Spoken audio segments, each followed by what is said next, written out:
L2 at flight level. Roger. LC LOX 2. Go ahead. Centaur LO2 at flight level. Roger. LC Fuel 2. Go ahead. Centaur LH2 at flight level. Roger.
T-minus 5 minutes.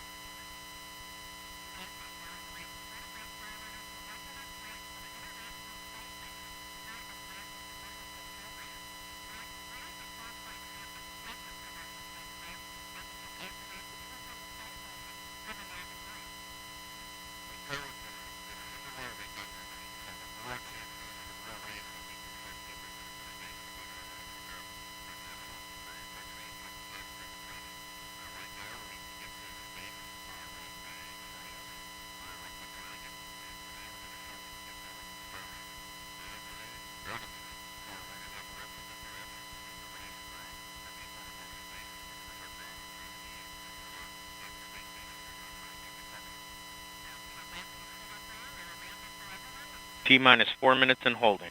This is a programmed 4-hour hold.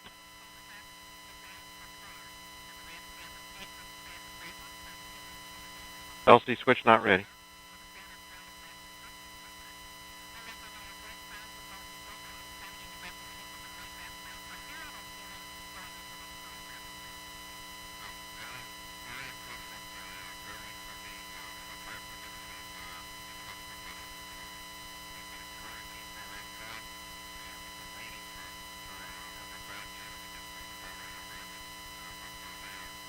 Readiness poll for pad entry. Atlas Systems. Propulsion.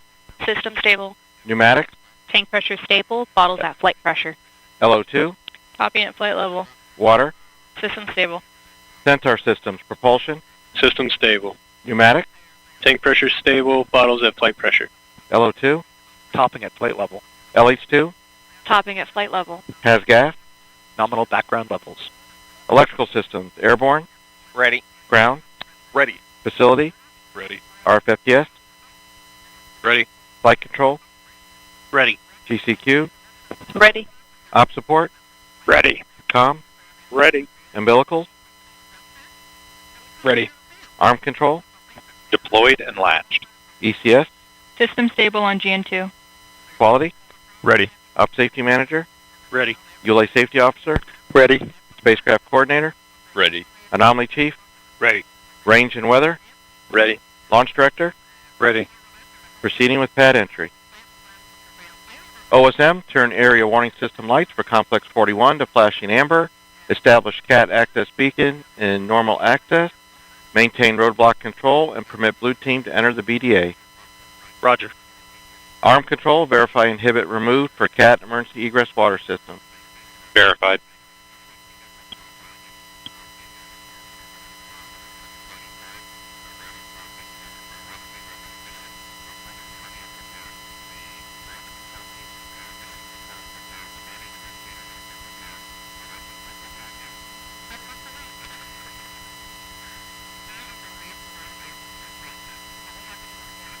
Spacecraft coordinator, LC. Go ahead. Begin video surveillance of blue team pad activity. Roger. LOX 2, notify LC prior to performing sensor LOX transfer line rechill. Roger. P&E 1, LC. Go for P&E 1. Verify AHB storage mass above 415 pounds. Verified. Suspend AHB charging. Roger.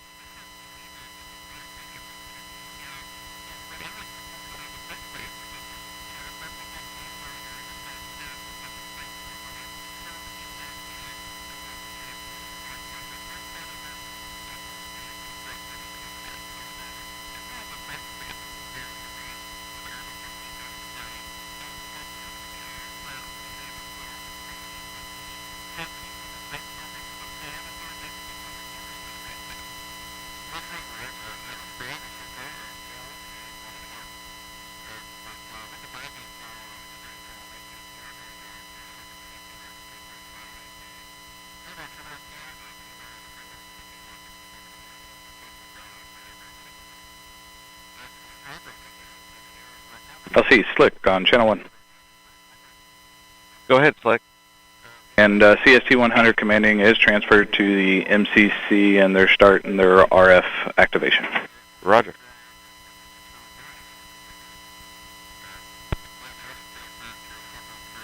Minus 4 hours. LCOSM. Go ahead. Yes, sir. Per step 48 personnel have entered the BDA at this time. Roger.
Blue team arriving at MRAP vehicles. Roger.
Arm control, LC. Arm control. Verify CAT environment acceptable for personnel entry. Verified. Has gas, LC. Go ahead. Verify CAT and launch vehicle has gas readings are acceptable for personnel entry. Verified. And Slick, LC, channel 1.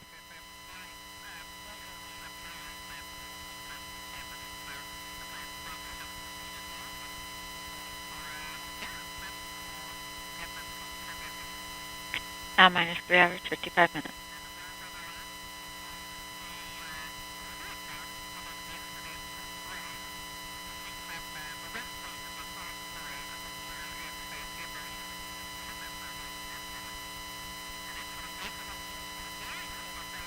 Slick, LC, channel 1.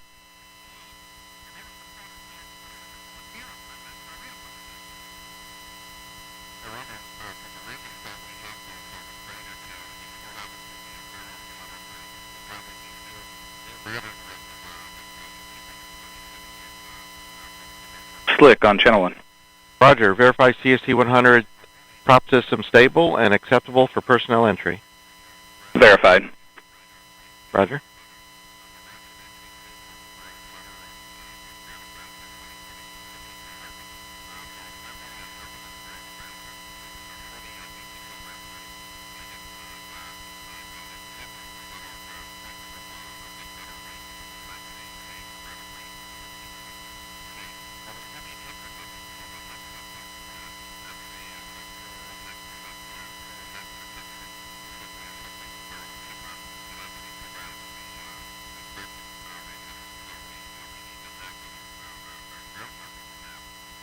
Blue team departing MRAP vehicles.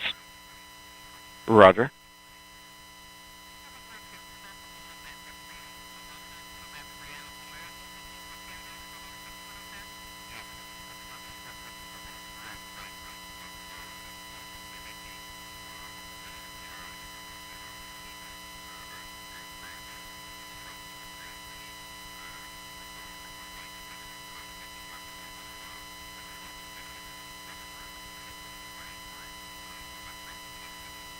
Entering pad.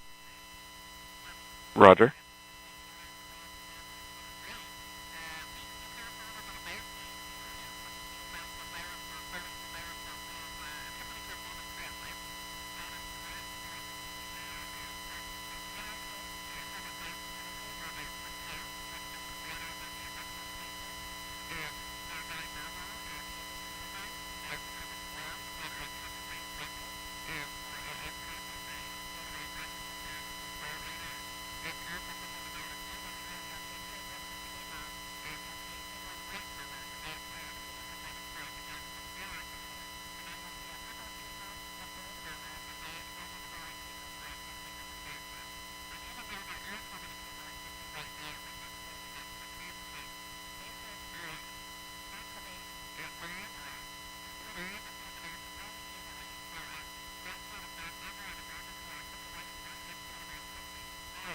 parked at base of cat.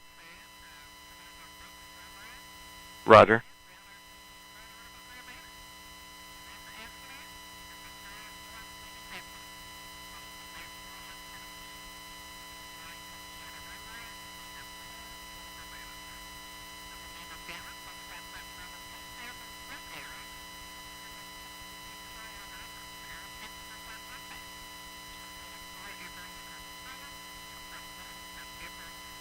LC Slick on channel 1.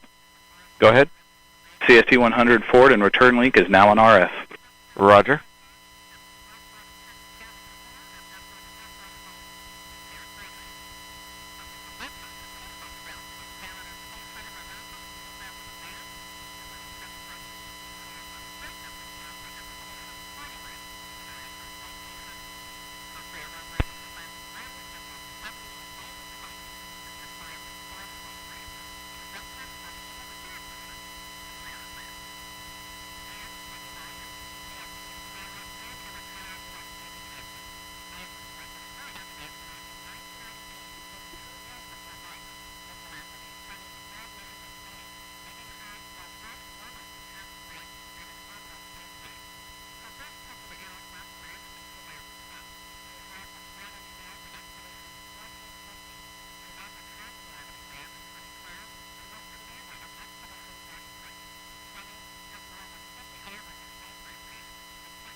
Entering cat elevator.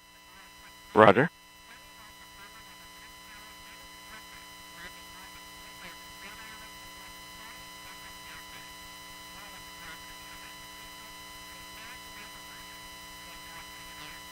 Now minus 3 hours, 50 minutes.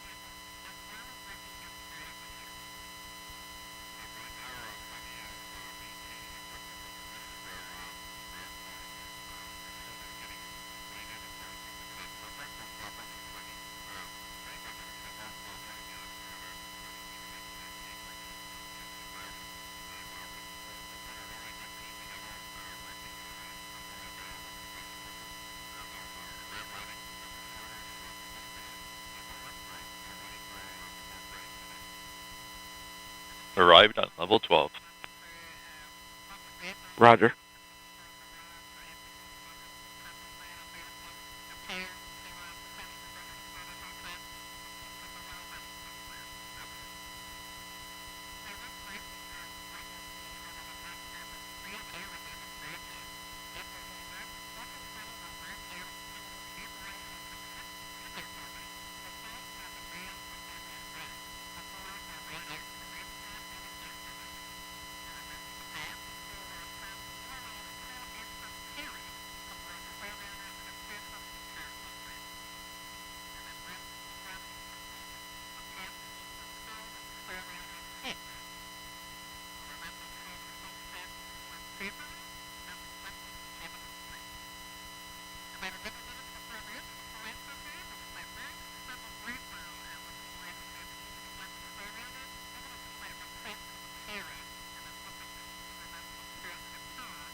Check channel 1.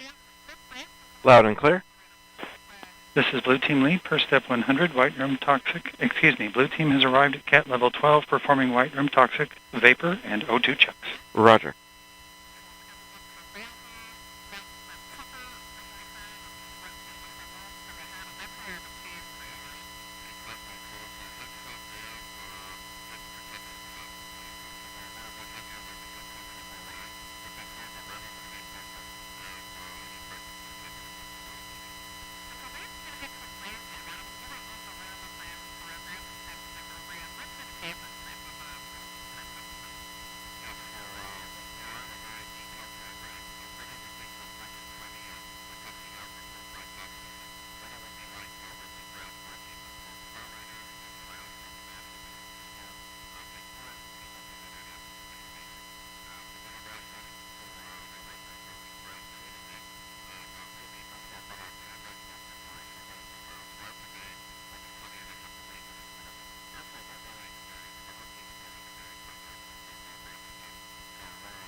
LC, this is Blue Team Lead. Go ahead. White room toxic vapor and O2 checks are acceptable. Proceeding with white room configuration. Roger. LC Flight Channel 1. Go ahead. Yeah, confirm ready for hold call authority comm check 2 minutes early. Proceed. Okay, stand by for voice loop reconfiguration.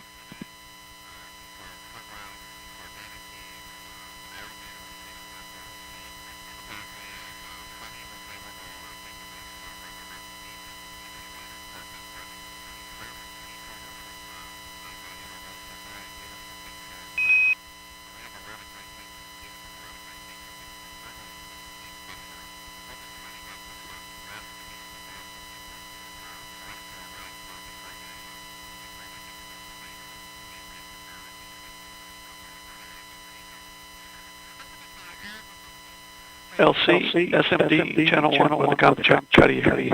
I have you loud and clear on Channel 1. I have you the same. SMD out.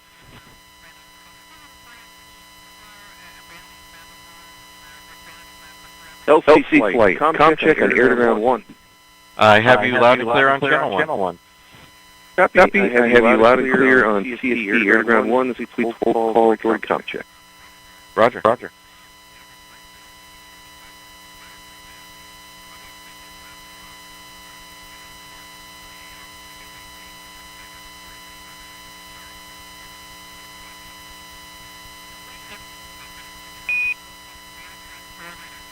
Comm check on 1. Loud and clear.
LC, this is Blue Team Lead.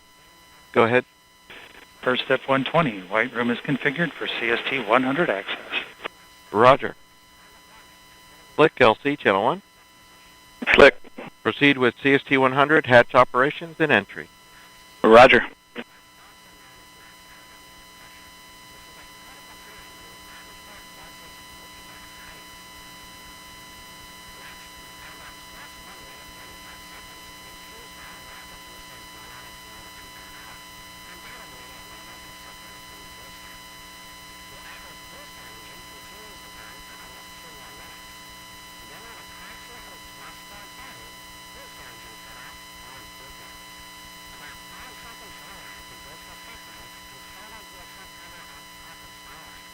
L minus 3 hours, 40 minutes.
Com check, channel 1. Loud and clear. Thank you.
Now minus 3 hours, 35 minutes.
L minus 3 hours, 30 minutes.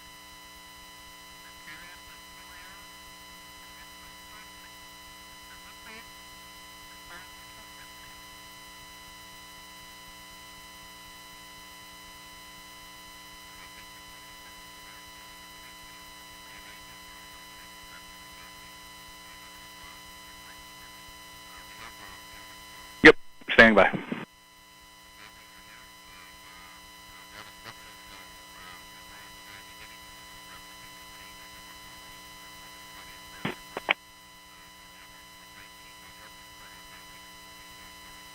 LC, Slick on channel 1. Go ahead. Hatch open, ops are complete, confined space checks are nominal. Roger.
Houston, pad, com check on air to ground 1.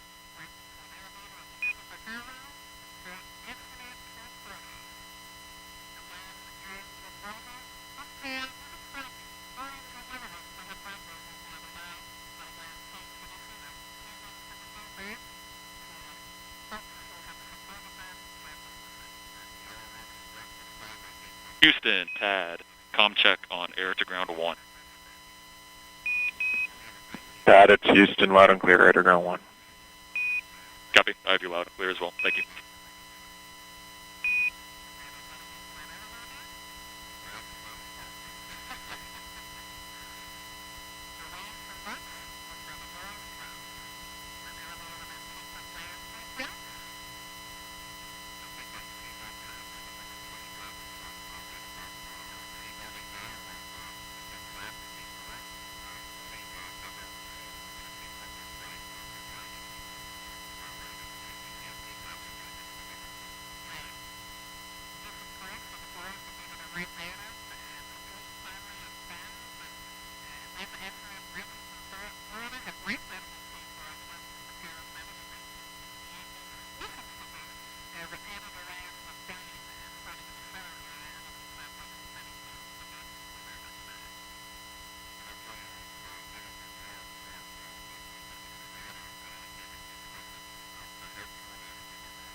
LC Slick on Channel 1. Go ahead, Slick. Crew transport convoy is en route to LC-41. Estimated arrival at the roadblock is at L-307. Roger.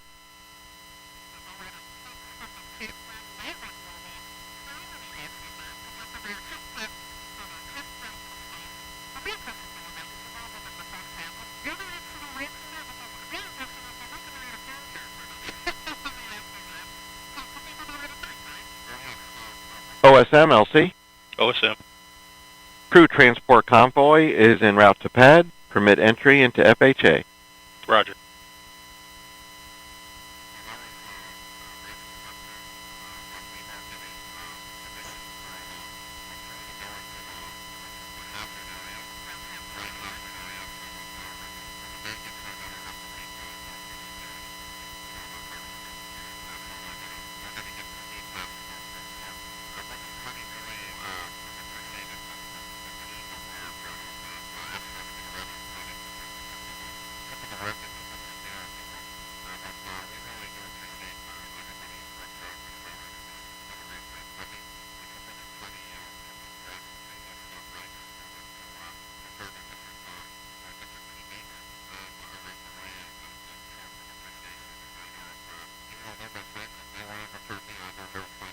Minus 3 hours, 17 minutes.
and LC, Slick, on Channel 1.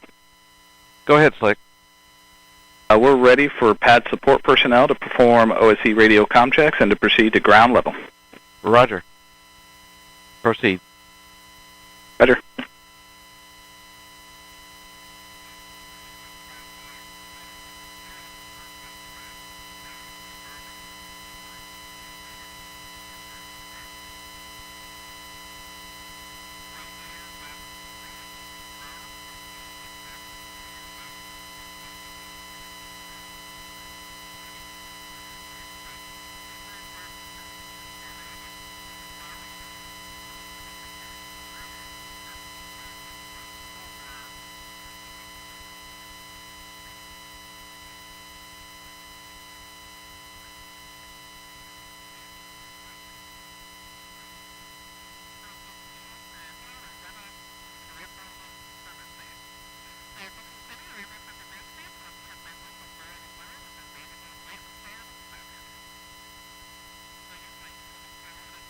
LCOSM. Go ahead. Yes, sir. Crew transport convoys cleared roadblock. 20 personnel. 20 entering FHA at this time. Roger.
LC, this is Blue Team Lead. Go ahead. Yes, sir. I'm sure you're aware, but if not, the level 12 visual cameras are out of configuration. Repeat that, please. The level 12 visual cameras are out of configuration for proper monitoring.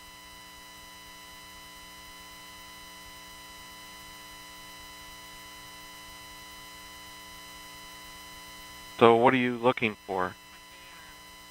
I was curious if there was an issue with the camera control.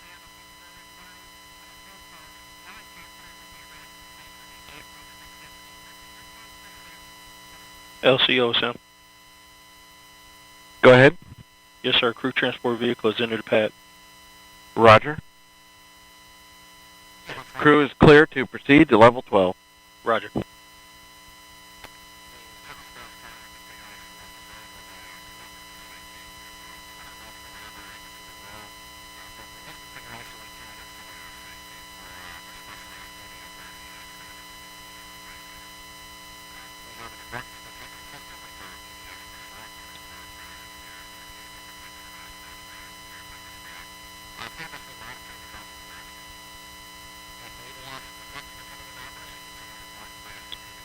Crew is at base of the cat.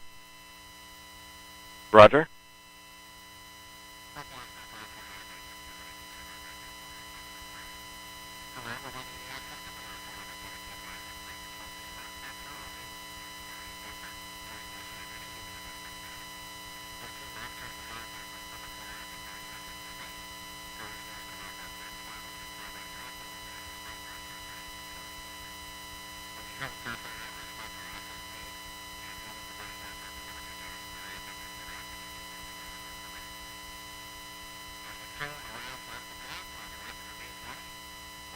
crew is entering the elevator.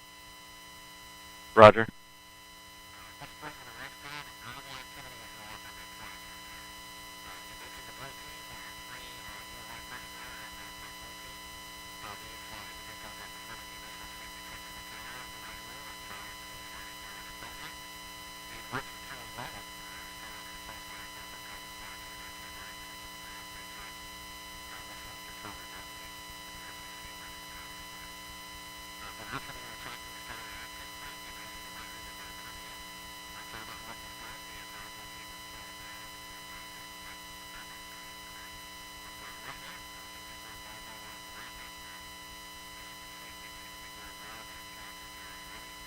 Crew has arrived on level 12.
LC Slick on channel 1.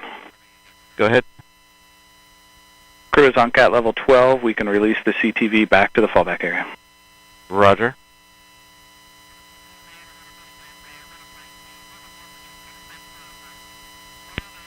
L minus 3 hours.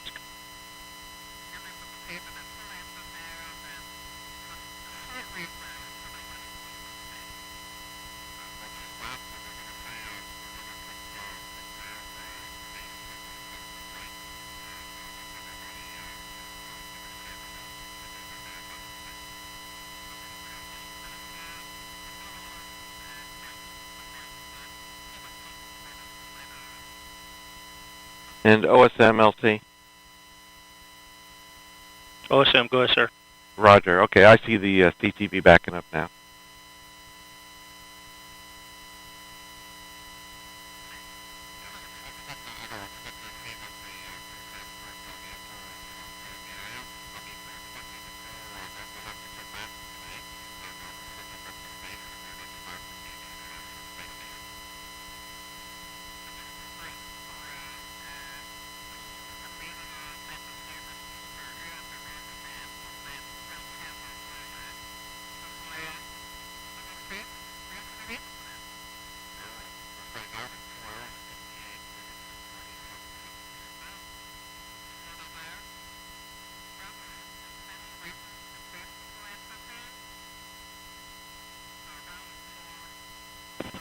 LCSYS on 1. Go ahead. Step 170, L1 balloon cycle task is complete. Roger.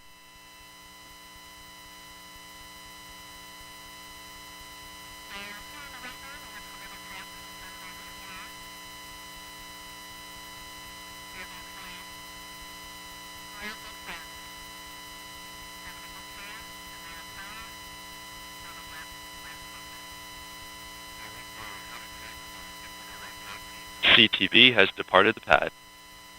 Roger.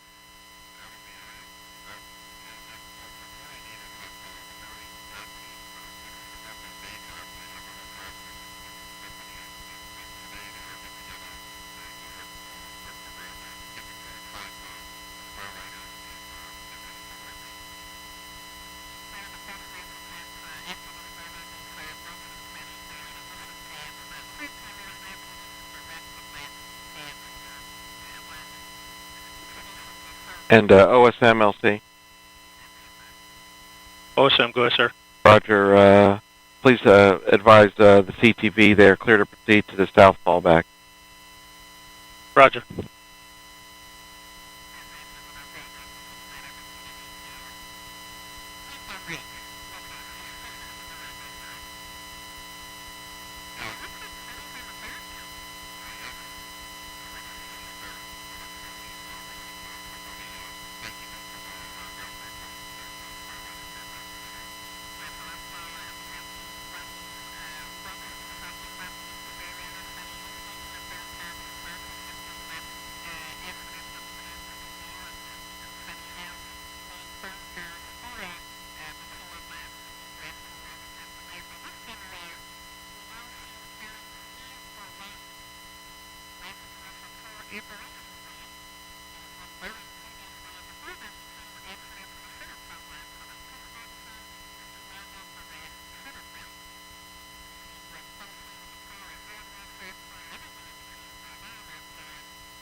-5.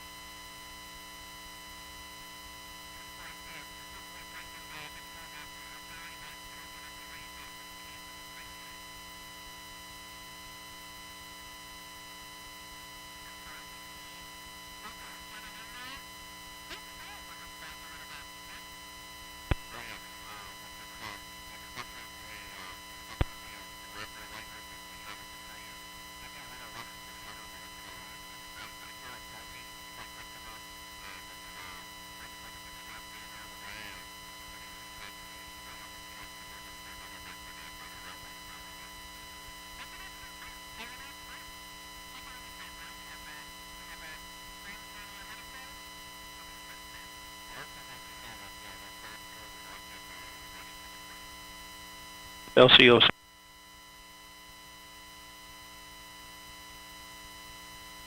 Go ahead. Yes, sir. Per step 160, 1818 personnel have exited FHA roadblock. Roger.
Copy that.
CDR, Tech 5 on air to ground 1. How you read me?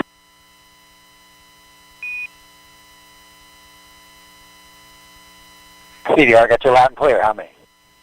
Copy, got you loud and clear, CDR. CDR, perform comm check on air to ground 1 with MCC. Houston Starliner, a CDR. How do you read? Starliner, it's Houston. We have you loud and clear on air to ground 1. Butch, good morning. Good morning. Good morning, team. CDR, report on air to ground 1 that we are ready to power Scoop Fan Bravo. Houston Starliner, we're ready to power Scoop Fan Bravo. Roger that. Houston is also ready for Suit Fan Bravo, so you'll go on the Eclipse control panel, Suit Fan Bravo to on. All right, here we go.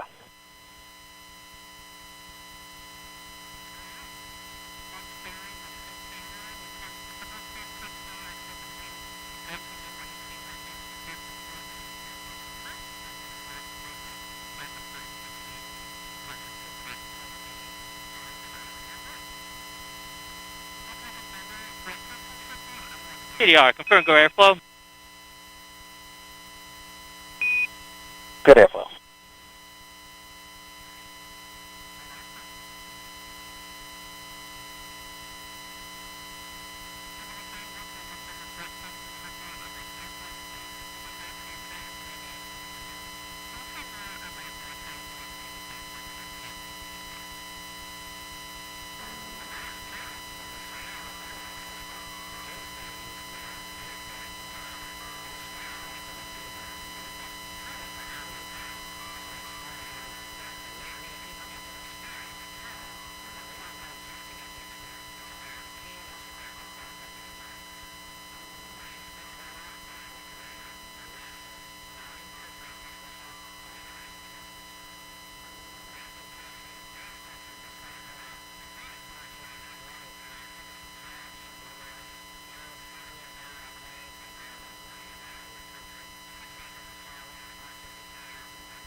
Alright, CDR, confirm you can reach the following items.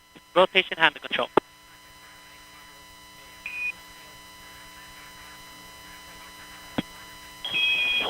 Good to go. Contingency suit.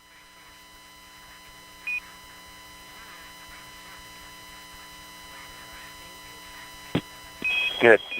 PPM suit. Good. Cabin vent valve.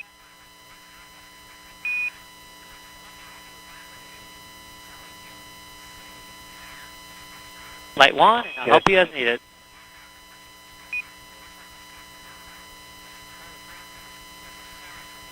Good. Fire extinguisher.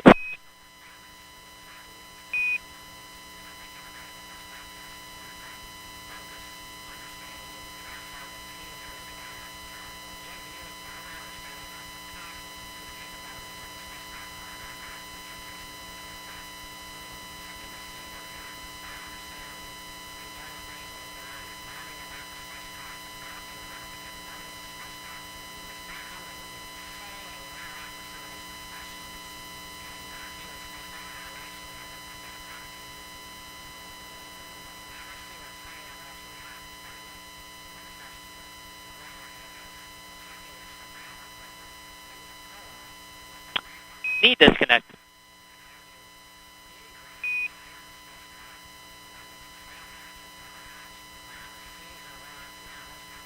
Good. 5-point harness disconnect. All good. Comm cable disconnect.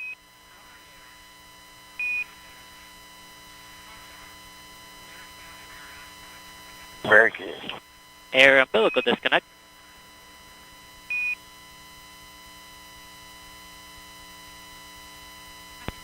Now minus 2 hours. Also 45 good. minutes. Air umbilical disconnect, and then I'll divert a valve, flow to phase.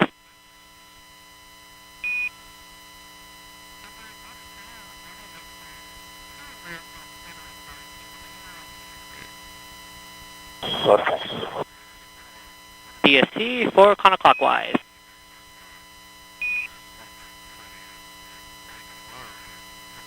Full counterclockwise confirmed.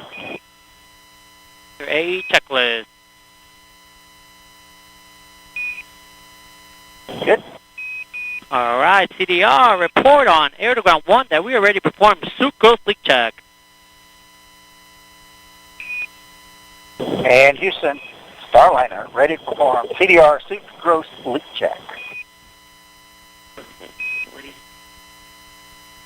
Houston copies, and we're ready for CDR gross suit leak check. All right, here we go.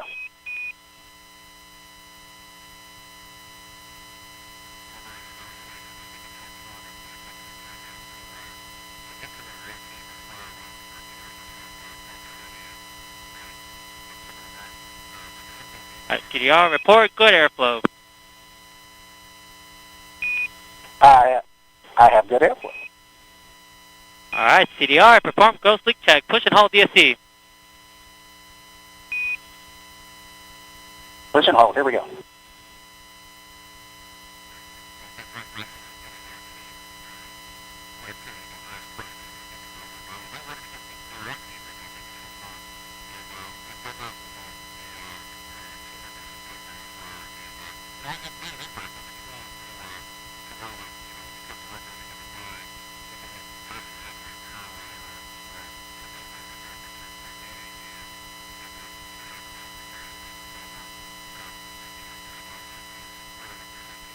All right, CDR, report on air-to-ground 1 that sucrose leak check for CDR has been completed successfully. Houston, Starliner, we had a successful CDR sucrose leak check. Houston copies, good gross suit leak check on the CDR, thanks. All right, CDR, you can open your visor now.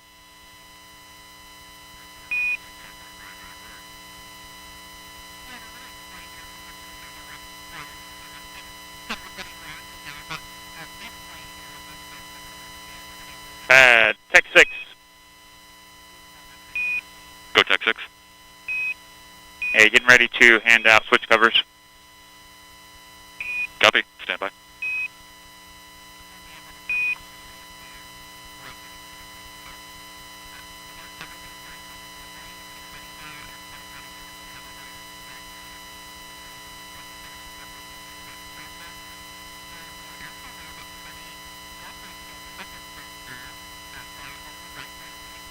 All right, CDR, anything else you need help with before I move to seat 2? All good, thank you.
Patek 5. Kotec 5. LCL1, full check confirmed. Copy. LCL1 fully checked.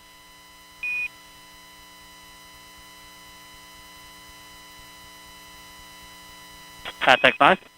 Kotec 5. We are ready for PLT at this time. Copy that. We will send her in.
All right, PLT, Tech 5 on air to ground 1. How you read me? Loud and clear. How me? I got you loud and clear as well. PLT, perform comm check on air to ground 1 with MCC.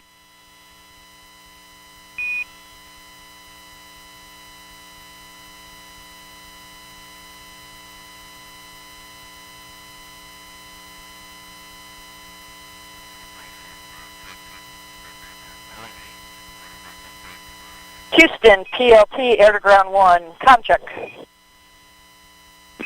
Starliner Houston has you loud and clear on Underground 1 for the PLT. Sonny, good morning. Good morning. Got you loud and clear as well, Josh.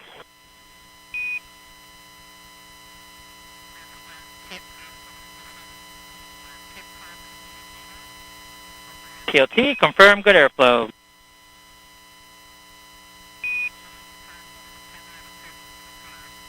PLT has good airflow.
Tech 5, pad, air to ground 1. Tech 5. Can you confirm our new avionics key card was installed?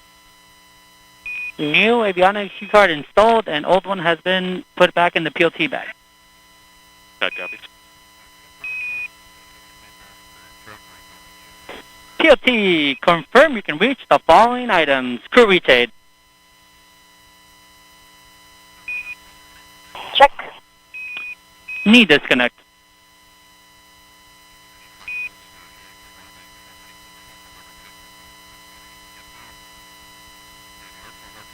Check.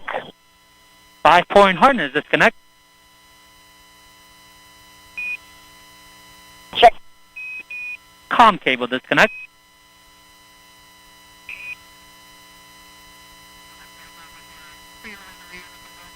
Check. Umbilical disconnect.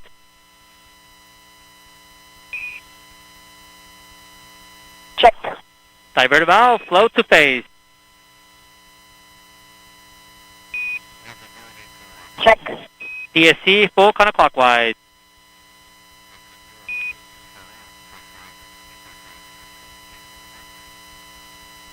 Check. Your A checklist.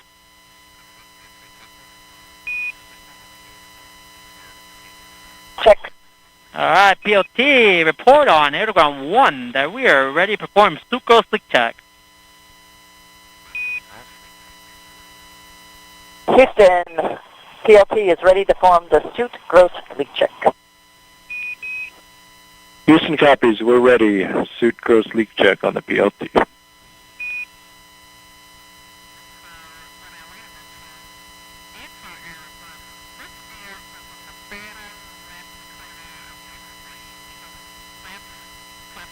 Alright, PLT, good airflow?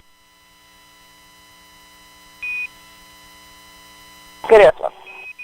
Alright, let's perform sucrose leak check. Push and hold DSC.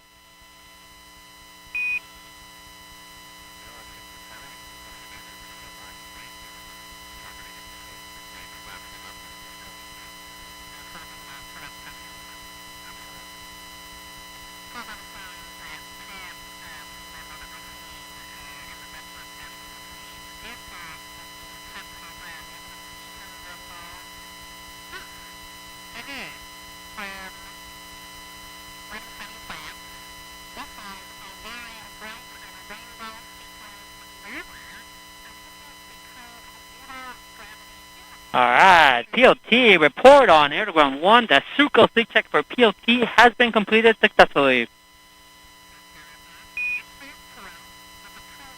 Houston, the suit gross leak check for the PLT has been completed successfully. And Houston copies a good suit gross leak check on the PLT. Thanks. PLT, perform com check on ICOM with CDR.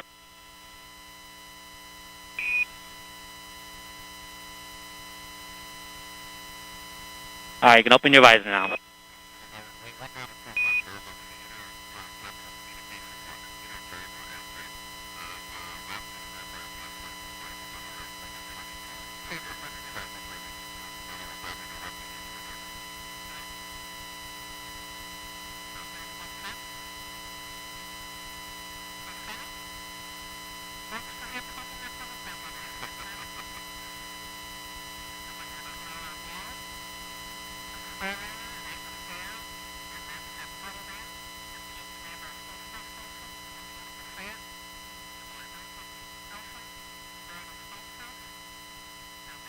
Contact 5.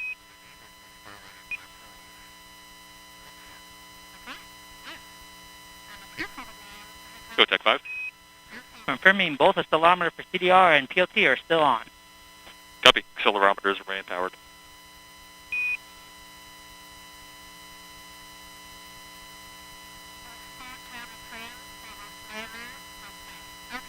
Pat, Tech 5. Pat. Pat for desiccant has been removed. Copy. I'll call it into ECOM.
Pat, Tech 5. Pat. LCL2 confirmed full ATEX. Copy that. LCL2, full AJAX.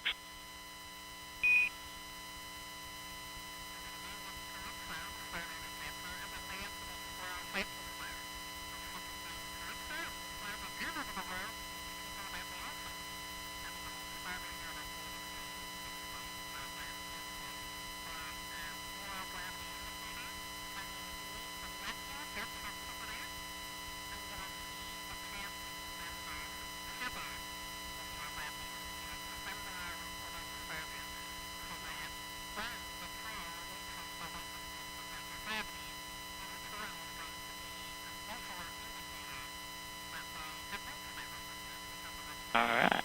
PLT, we're going to show off your gravity indicator.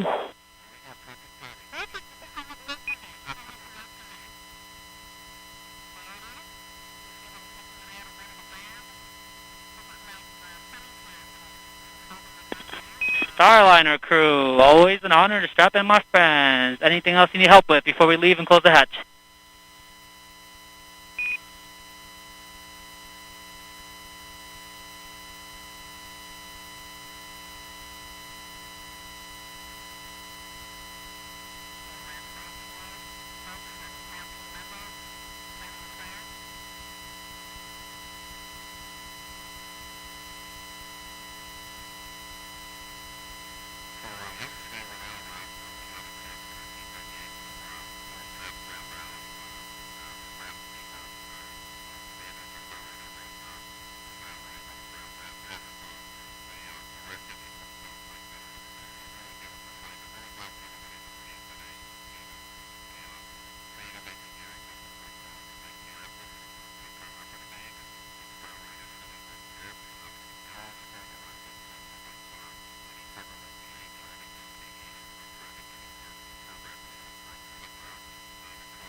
Starliner, Houston, for the entire crew, comm check on air-to-ground 1. CDR, loud and clear. CLT, loud and clear. Loud and clear also, Houston has both the Lima Charlie, stand by for comm check of air-to-ground 2. I'll be coming to you over the T0 line. You'll hear me in reply on air-to-ground 2. Stand by.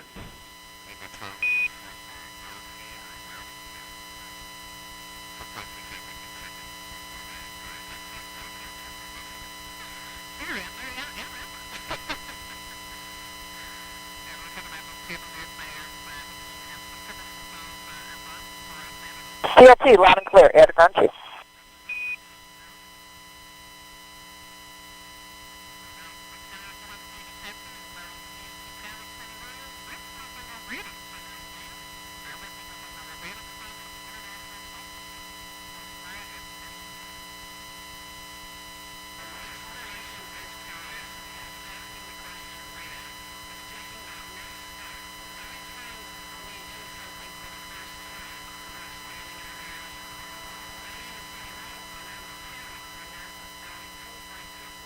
And Starliner, Houston on 1.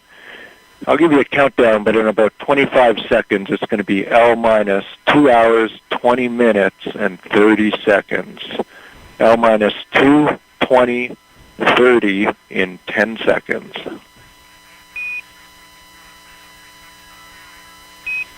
Starliner for that check. 3, 2, 1. Mark. L minus 2 hours, 20 minutes, 30 seconds. Good lifespan timer check. Houston copies. And Starliner crew audio system checkout now complete.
Blue team lead LC on 1. Go ahead, sir. Yes, can you talk to me on channel 20?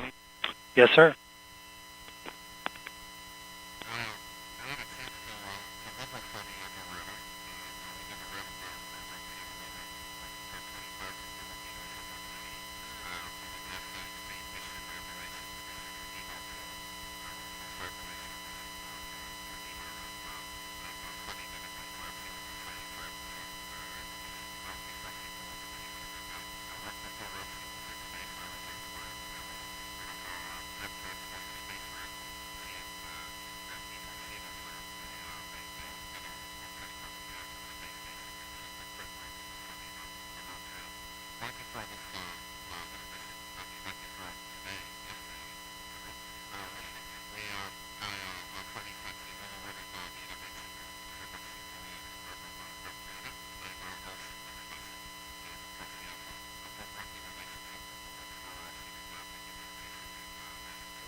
There's a keyed headset on channel 1.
L minus 2 hours, 10 minutes. ECS, Elsie. ECS? Adjust TISA flow rate to 170 pounds per minute. Roger.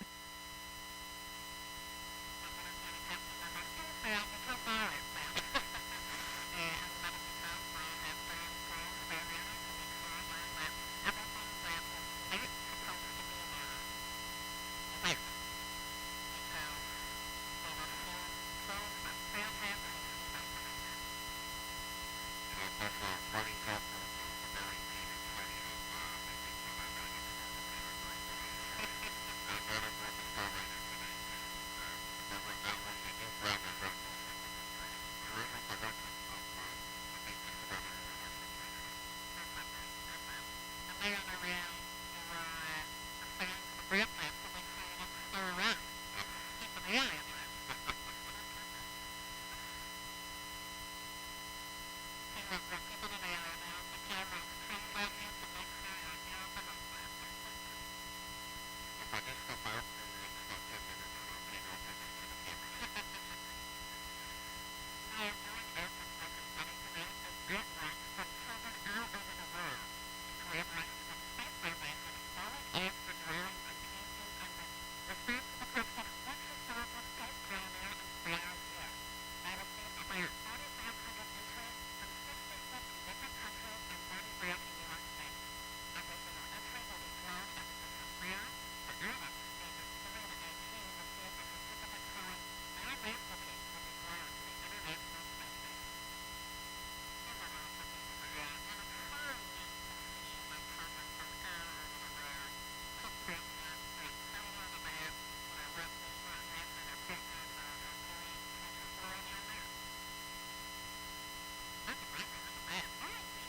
LC, Slick on Channel 1. Go ahead. Letting you know crew insertion is complete, and we are starting hatch closure preps and standing by for weather brief. Roger.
RC, conduct weather briefing on Channel 8 Weather Conference Net.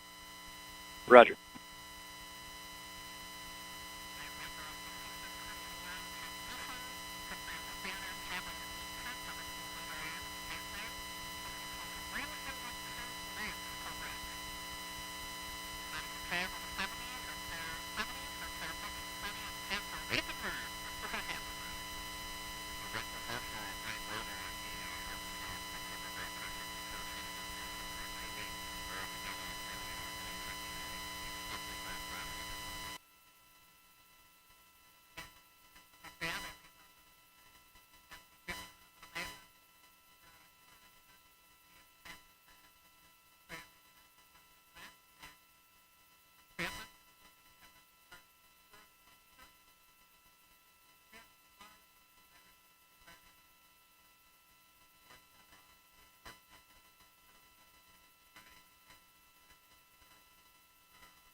L minus 1 hour, 55 minutes.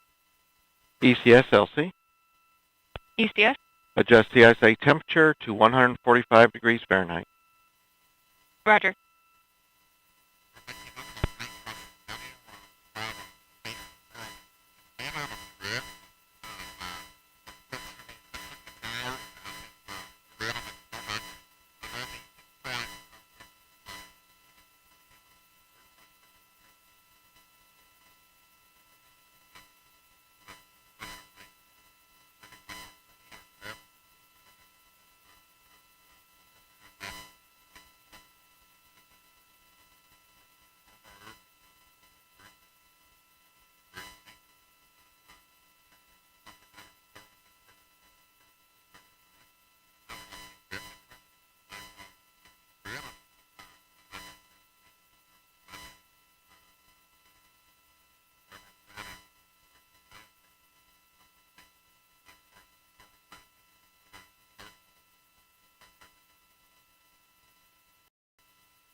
LCSYS on 1.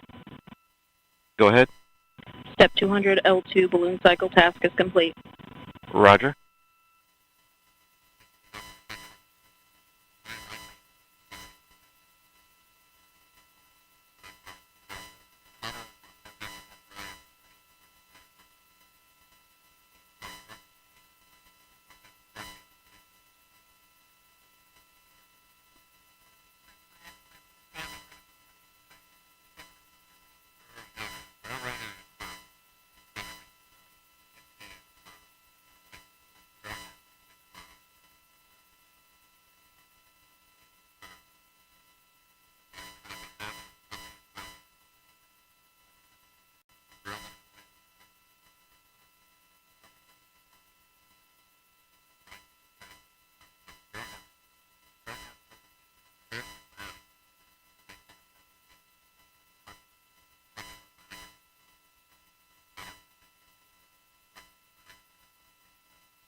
LC, Slick on channel 1.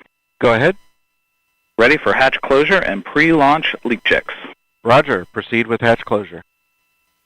Inward.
Starliner, pad, air to ground 1.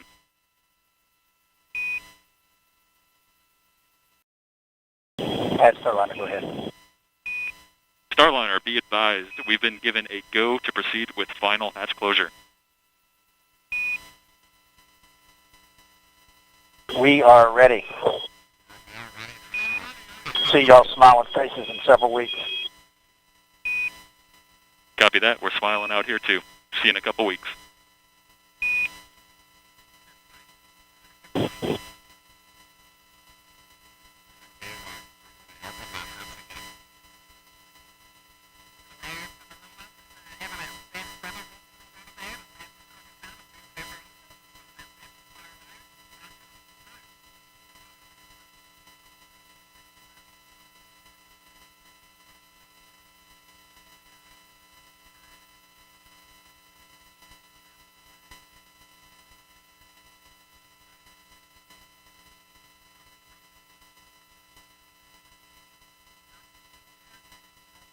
L minus 1 hour, 45 minutes.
L minus 1 hour, 40 minutes.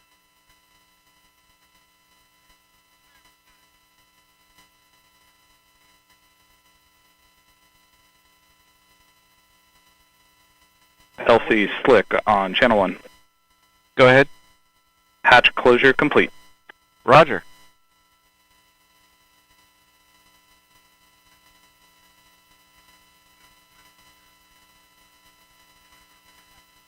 Peony 2, LC. Go ahead. Start Centaur engine chill down. Roger. Arm control, LC. Arm control. Power on Caractacus arm hydraulic heater as required. Roger.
Starliner, Houston, Airground 1.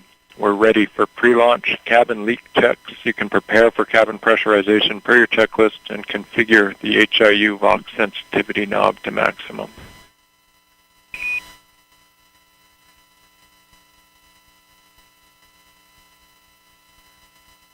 All right, that's in work. Copy.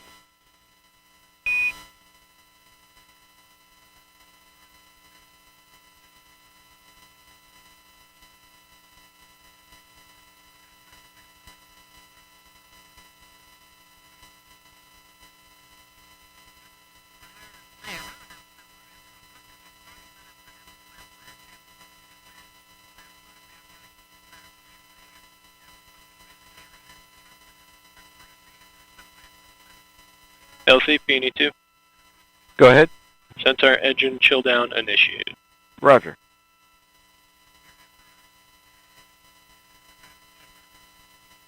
All right, Houston, cabin vent valve cap is removed. Starliner, we copy. Vent valve cap removed. Minus 1 And so Starliner, ground team's going to perform cabin pressurization. The caution will enunciate for cabin P high and cabin PPO2 high. As a function of that high cabin pressure, you can acknowledge the alarms. Starliner, copy.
L minus 1 hour, 35 minutes.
L minus 1 hour, 30 minutes.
Starliner Houston, the pad is proceeding with cabin pressurization now.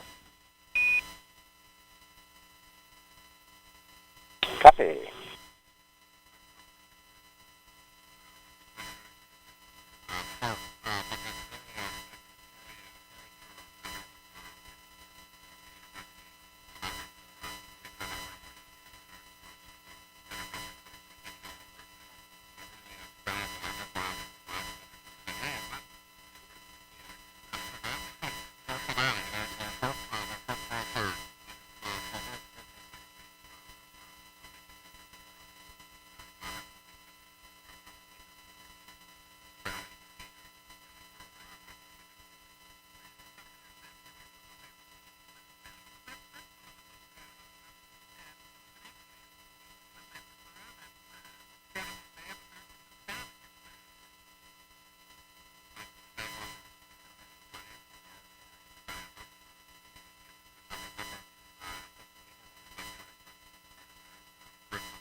Starliner Houston, the side hatch is being configured. Audible noise may be heard.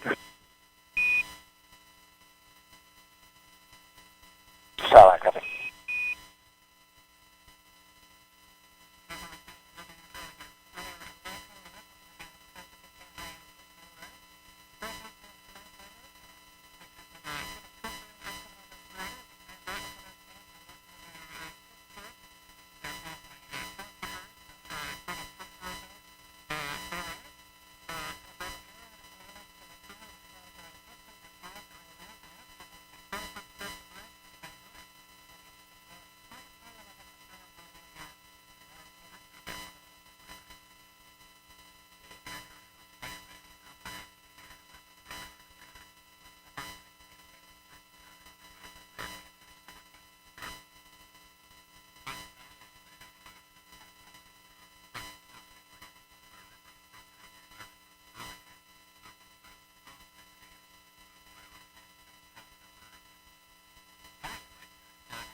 LC, this is Blue Team Lead. Go ahead. Yes, sir. Could I talk to you briefly on Channel 20? Roger.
L minus 1 hour, 10 minutes.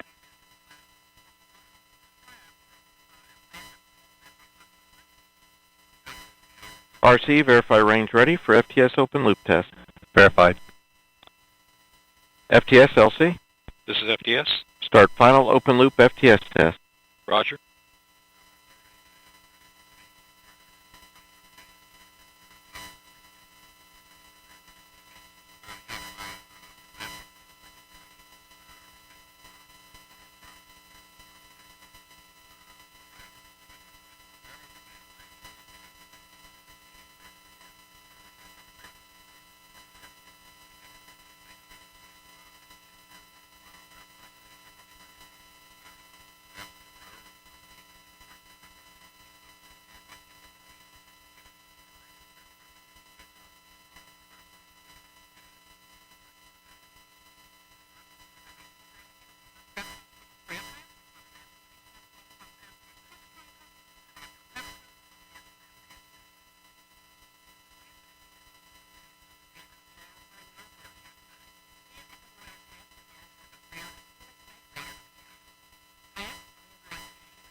Starliner Houston, we got a good leak check. You can open the vent valve.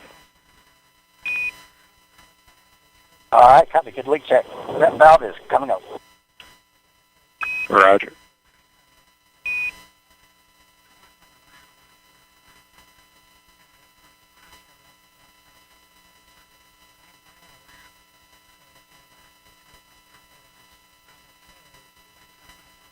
Kevin, vent valve open.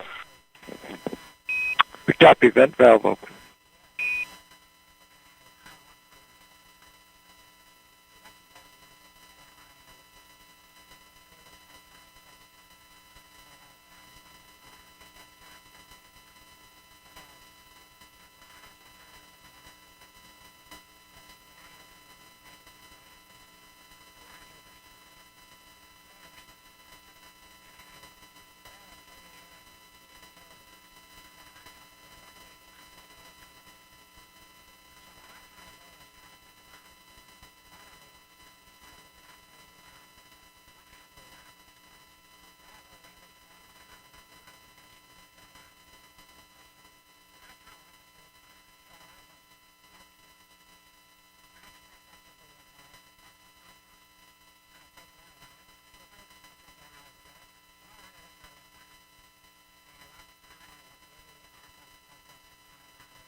LCM1 AC.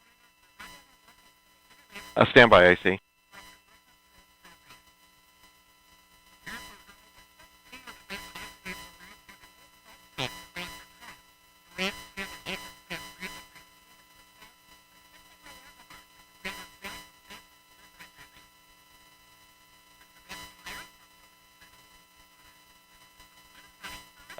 Proceed AC. Yeah, we've got similar indication of CSIA thrust section temp getting close to its limits, similar to what we had before. We'd like to have a discussion on 6 about potentially safe. Roger, please convene the anomaly team and provide a recommendation. We'll go. LC Lockstep. Go ahead. Requesting permission to perform Centaur LO2 transfer line reach. Roger, proceed. Blue team lead, LC on 1. Go ahead, sir. Roger, Centaur L2 is performing our reach hill operation. Roger, I'll alert the team.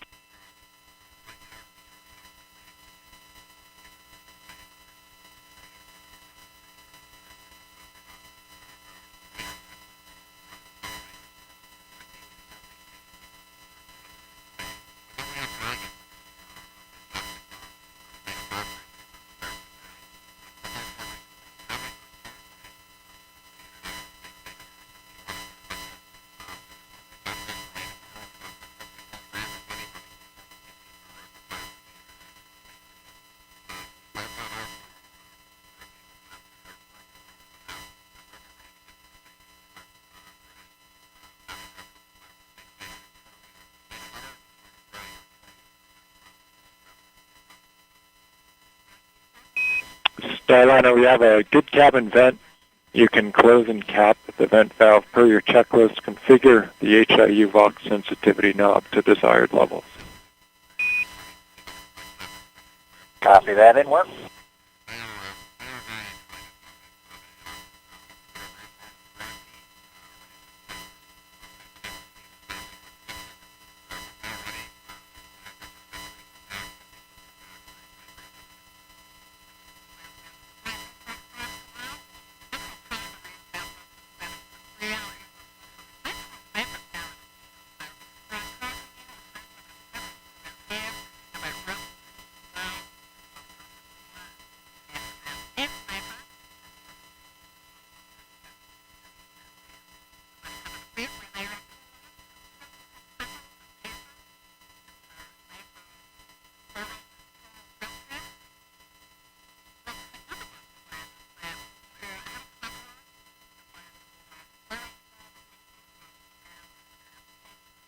Cabin vent valve closed and capped. Starliner, we copy. Cabin vent valve closed and capped. Good config. Talk to you again in a few minutes. Talk a bit.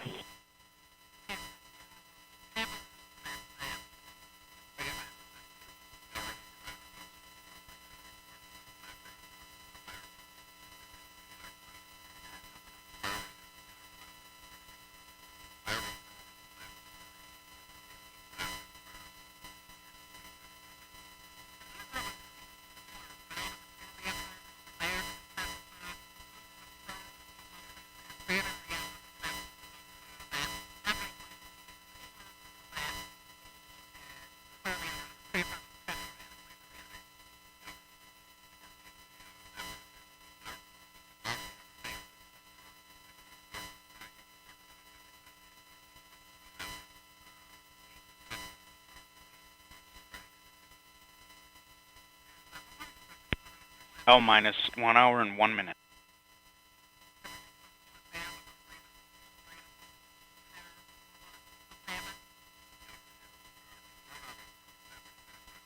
Go ahead.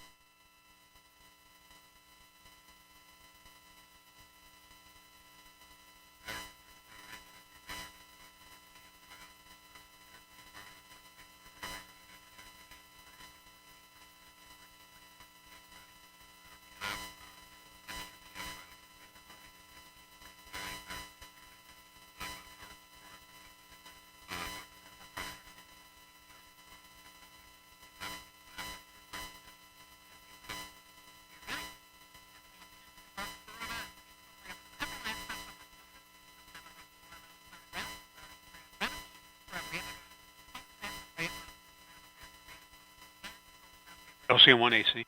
Go ahead. I'm ready to brief our recommendation for the CISA thrust section temp. Roger. LD, channel 1. LD on 1. Proceed AC.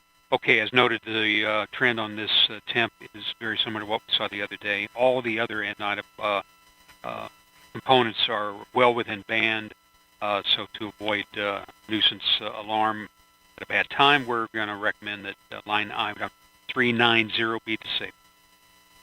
Roger. Copy line item 390. Correct. LC concurs. LD? LD concurs. Roger. RLM? LC? RLM on 1. Roger. Please disable line item 390. Active.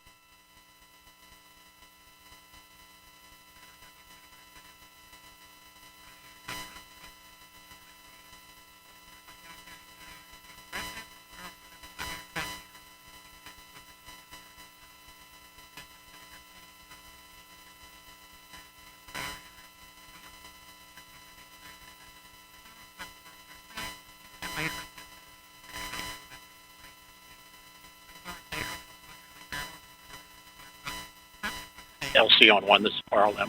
Go ahead. Line item 390 has been disabled. Roger.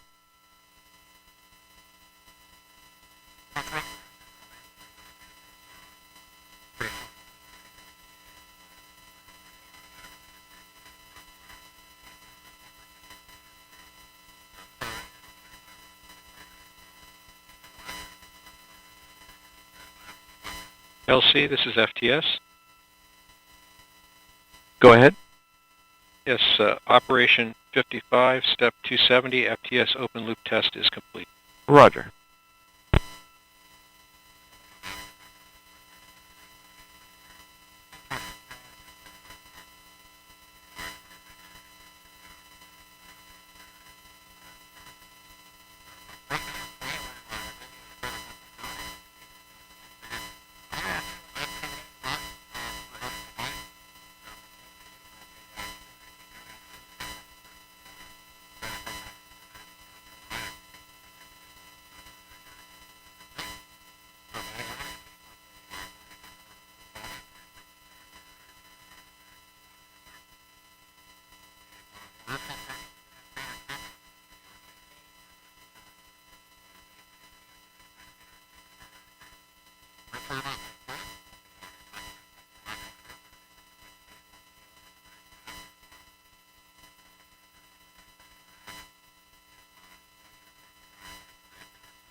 LC, Slick on Channel 1.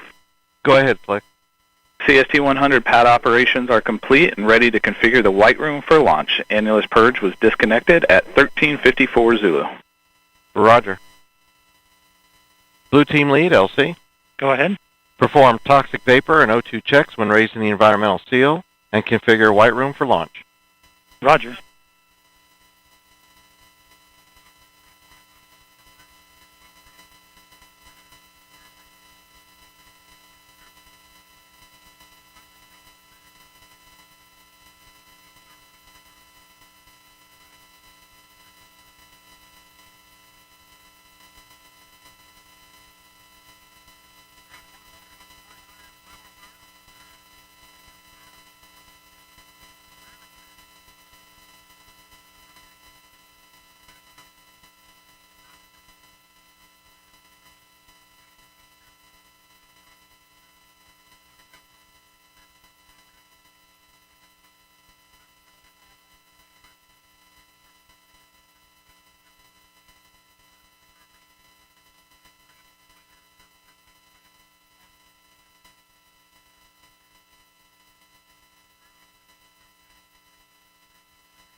L minus 50 minutes.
LC, this is Blue Team Lead on 1.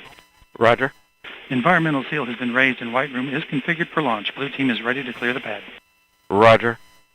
We're going to hold about 5 minutes before we give the final clear, Blue Team Lead. Understood. We'll fall back to level 12 and prepare. Roger.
LC, this is Flight Control. Go ahead. Steps, Operation 60, Step 70. L-3 primary steering file adjust underscore AV085 underscore 06 with SDL CRC 1 Echo Bravo Charlie has been received, verified, and is ready to load into the Inca. Proceed with load. Roger.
LC, this flight control. Go ahead. Yeah, Operation 60, Step 110, L-3, primary steering file adjust underscore AV085 underscore 06 with SDL CRC 1 Echo Bravo Charlie has been verified and loaded into the Inca. Roger.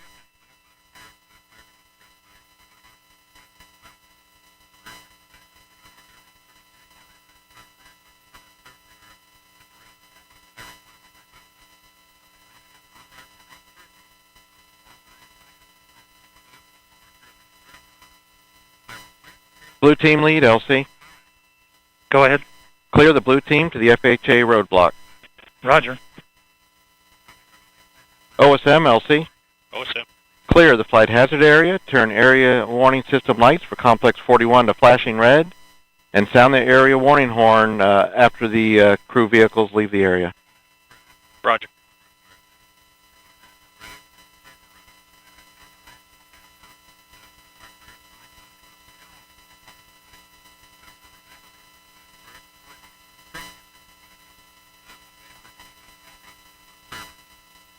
FE, LC.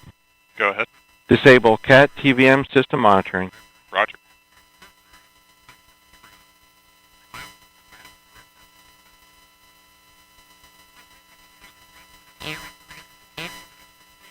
LCFE. Go, Effie. CAT TVM system disabled. Roger.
Starliner Houston on 1 for comm check. CDR loud and clear. Starliner Houston, we have you loud and clear on 1 as well. We'll call that our L-35 comm checks. Moving on, for your awareness, boot team has departed the pad. As a reminder, the environmental seal is up, so you'll have to deal with that if you get out from this point on. And I have your AEL checklist updates, but I'll just summarize them. There's no change from our last. Let me know if you need anything, but no change to the numbers. Okay, copy. No, we need none of them, no change. And we'll go triage side 12, which is a right turn to the south. Right turn is correct. And that completes our L-35 updates. Thanks. Thank you. Stand by for LC. LC Flight Channel 1. Flight this ALC, stand by 1. Stand by.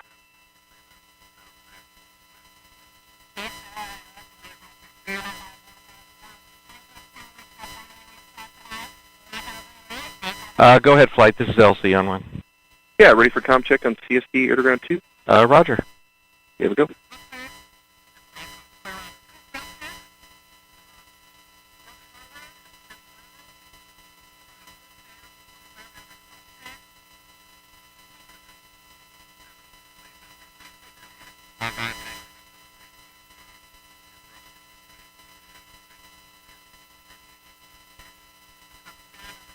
Blue team has cleared the pad.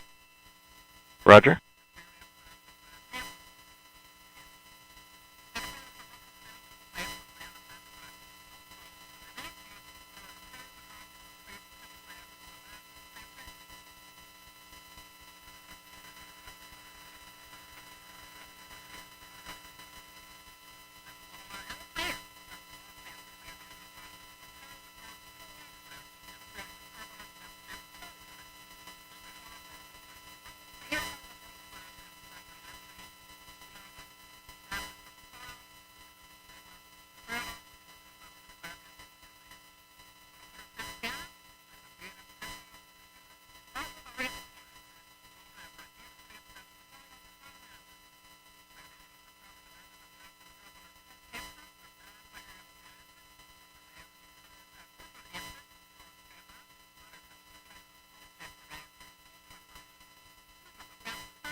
LCOSM. Go ahead. Yes, sir. Op 60, step 10, step 20. Blast danger area is clear. Roger.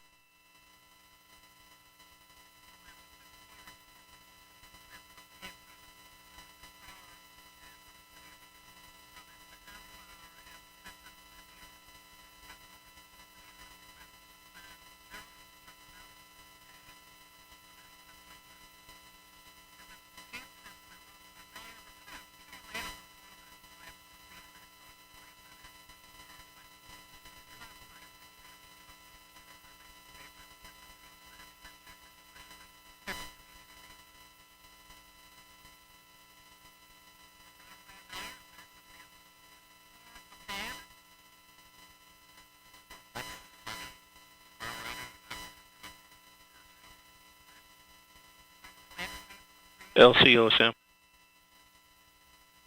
Go ahead. Yes, sir. I can also give you step 60. Light hazard area has been cleared of all personnel accounted for. Roger.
L minus 30 minutes.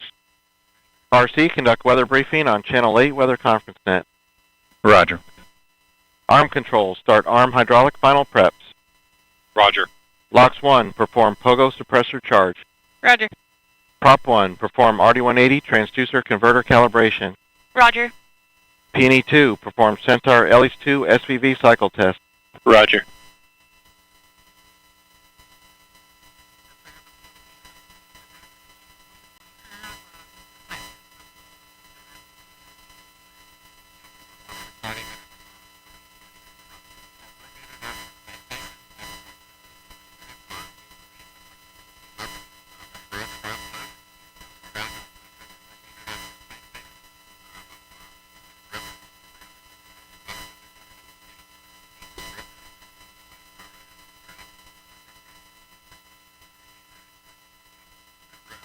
L minus 29 minutes.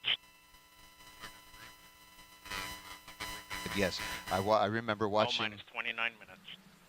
the shuttles launch, and then when my friends landed on either the shuttle or on the Soyuz, we would try to watch the landing coverage too. So certainly we were always watching NASA TV. And we did get a chance to talk to NASA astronauts Tracy Dyson and Jeanette Epps prior to launch. Prop 1 LP. Prop 1 go. Are we complete? Yes, RD180 transducer converter calibration is complete, and the engine FIV Roger. is... Flight control, start flight control final prep. Roger. LC, P&E 2. Go ahead. P&E 2. Centaur LH2 SVV cycle tests are complete. Roger. Again, Tracy Dyson, Jeanette Epps, two of the astronauts that are on the International Space Station already. We did get a chance to talk to them prior to launch. Your update complete. And they Roger. said they are ready for Butch and Sunny to arrive. They've gotten their areas all set up for them, so they're really excited to welcome them just about 26 hours after liftoff today.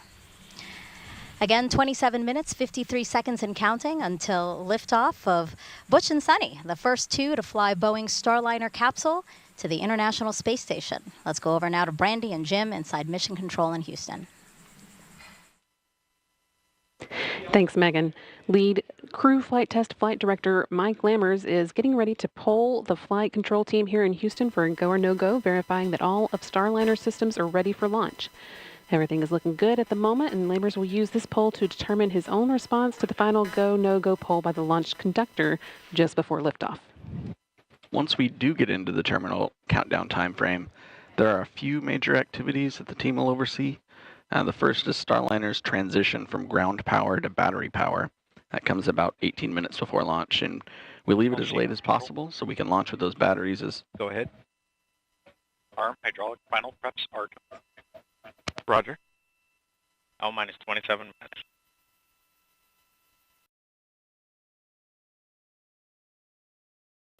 minutes. We leave that power transition as late as possible so we can launch with the batteries as close to full charge as possible. A few minutes later, with less than 10 minutes to go before liftoff, Starliner's ordnance will be armed. That activates the critical systems that are needed to detach all the things that Starliner would ultimately deploy or jettison as it climbs to orbit, or back for a landing if that became necessary. And then finally, just 1 minute and 15 seconds before launch, they'll work with the crew to activate the launch abort system, which would rocket the crew to safety in the case of an abort or on the pad early in the ascent.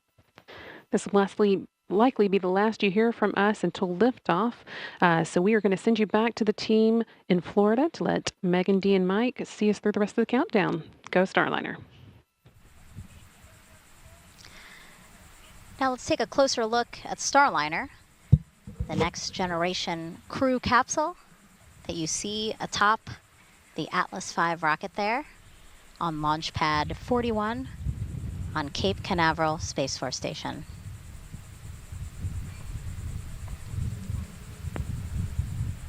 Mike, Starliner is something, like you said, and Butch and Sunny, you guys really have your fingerprints all over that to make it the ride to space that you guys wanted. Indeed, Starliner is definitely Ferguson even called it a astronauts or pilot spacecraft.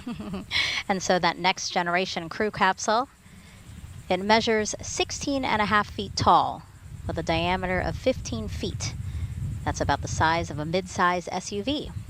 It was designed to carry up to 7 astronauts or a mix of crew and cargo for missions to the International Space Station. After today's test flight, NASA will fly crews of 4 or 5 with cargo. Starliner is also reusable up to 10 times.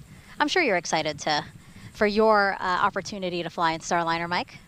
Oh, indeed. We're hopefully Butch and Sunny, along with Calypso, are going to pave the way. We'll be in the other spacecraft that Boeing has. We have 2 capsules, and so again, it's always good to have an extra one and a backup one, and we're looking forward to flying next year. Let's head back over to Johnson now, where we have Rob Navius with an update for us. Rob.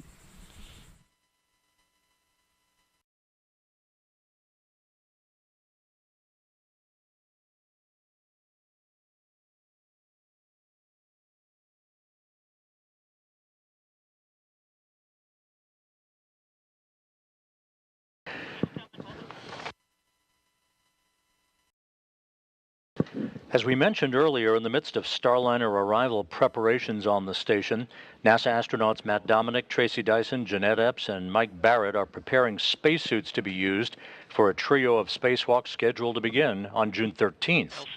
Other maintenance work is also planned for today by the expedition crew as they gear up for the docking of Starliner tomorrow to the forward port of the Harmony module. Once Starliner docks, it will be the 6th visiting vehicle at the International Space Station, a crowded house 260 miles above the Earth. We're standing by here in Mission Control for the Atlas V to take flight and for a new chapter in human spaceflight history to begin just 23 minutes from now. With that, we'll head back now to the Kennedy Space Center. 23 minutes, 9 seconds and counting until liftoff. So let's check back in with ULA's Dylan Rice and Boeing's Lauren Brennicky with the latest. minus 23 minutes. Hey, Megan. Thanks for coming back to us here in the SYS, SOC. We've switch been all monitoring. secondary decoms to RF link and verify lock. Roger. Initiate orbital parameter calculations on primary CCLS. Roger. Monitoring those procedures here, and we're coming up on about L minus 22 minutes to launch. And around this time during the last launch attempt, our team worked through what you may have seen, a suit pressurization issue. They worked very quickly around this time in the countdown to make sure that everything was going smoothly with this. But when we switched to internal power at L minus 18 minutes, that triggered a small voltage trip, and flight software correctly identified it and turned off the fans. So we quickly turned them back on, just like you would do with your computer, off and on. And today we're going to turn the fan off when we move over to internal power so it doesn't trip again. Then we will turn it back on after. The real difference is that crew will lower their visors about 5 minutes later this time. That action would usually be taken around now or a minute or so from now, and we will listen for that in just a few minutes. The Capcom will tell the crew to put their visors down at that time, and that is a configuration that is needed for proper airflow through their suit. In an emergency, they could pressurize their suits. Go ahead. Pogo suppressor charge is complete. Roger. LCSYS. Go ahead. All secondary.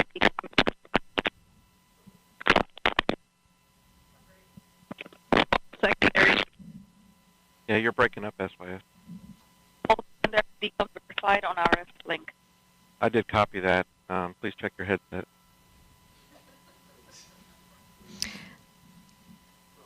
All right, as I was saying, that in an emergency, they would be able to pressurize their suits quickly if needed. And it's a little different for them this time because, as we mentioned during this broadcast, their helmet is really more of a visor. It lays back like a hoodie on their shirt, and they pull it forward and then just zip it up. And this config also calls for them to deflate their lumbar support and secure their restraints from launch. So once we get to that point, it's really buckle up. It's almost go time. And then the crews will report back when finished. And then while we're talking around L minus 19, we're also going to be looking for the Starliner readiness poll for terminal count. That will happen on a side channel. So I'll be listening for that, and I'll let you know when we hear it. We do have a few polls coming up. That one is short. It will take place in the Boeing Mission Control Center, or BMCC, here in Florida. That is where the spacecraft launch conductor, Brian Gartner, will pull people in that room in charge of the propulsion system. Yeah, you see the room there on your screen. L minus 20 minutes. P&E1, reinitiate AHB charging.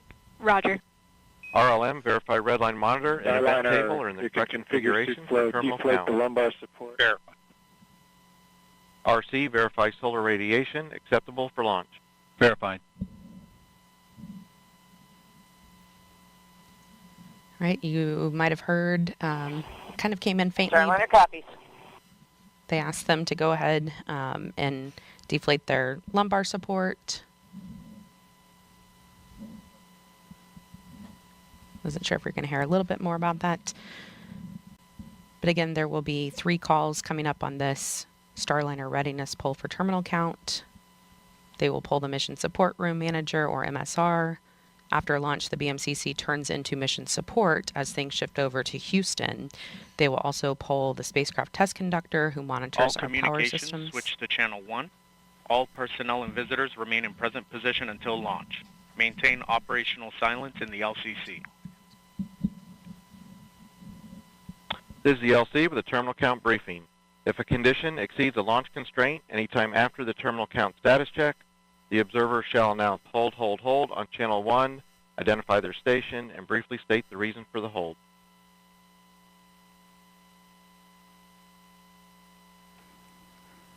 So, Lauren, as we were mentioning earlier, there's been traffic on multiple side nets, and that announcement that you just heard is Chief Launch Conductor Doug Lebo now bringing the team out from the individual subsystem nets, bringing everybody to the command channel, channel 1, for the final minutes of the countdown here. So we're gonna start to hear more traffic on the command channel as we start to do our final configuration steps for launch. So we're going to hear a couple of things. We're going to hear L minus 18 minutes. Flight control, perform launch on time verification. Roger. We're going to hear some final avionics checks like that last call. We're going to hear hold fire switch verification. The range hold fire system allows representatives from Space Launch Delta 45 a hold button in the up the road at the Morrell Operations Center. So if there's an issue, a range safety issue that comes up, they can press a button and automatically stop our sequencer. So that's called a hold fire check.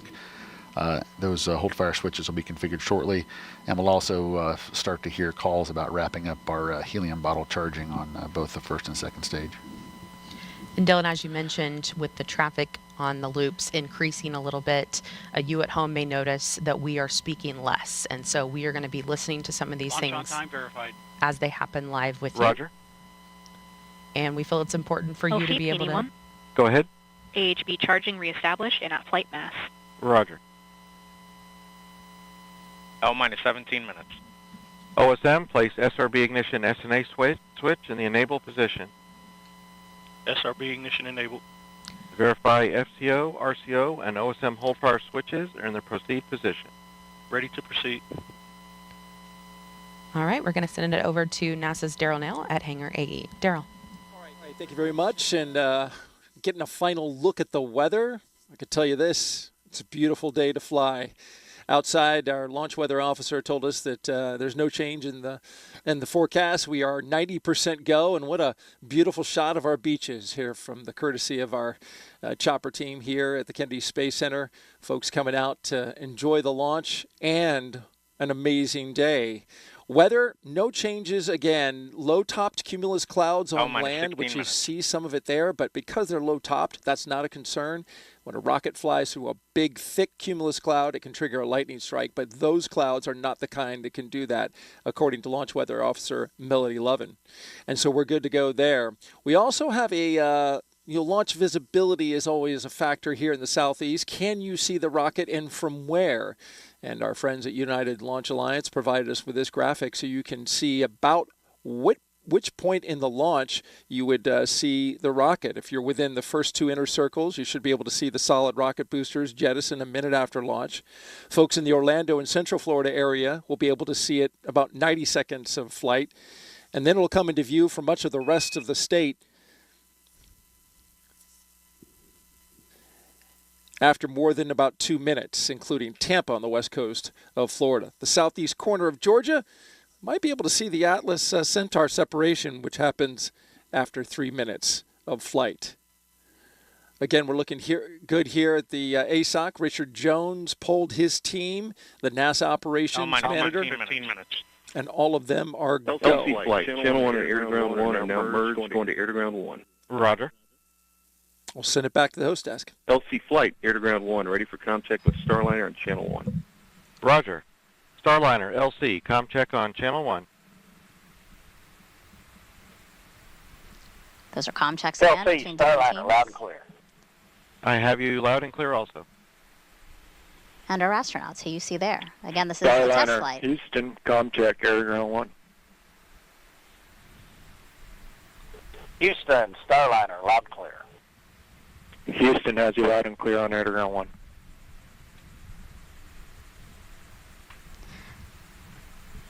Test flight, and Boeing is working towards certification. To do that, there are a total of 87 flight test objectives and many more operational capability checkouts. So take a look at some of the main objectives with the crew on board. I'll go through a couple of them here.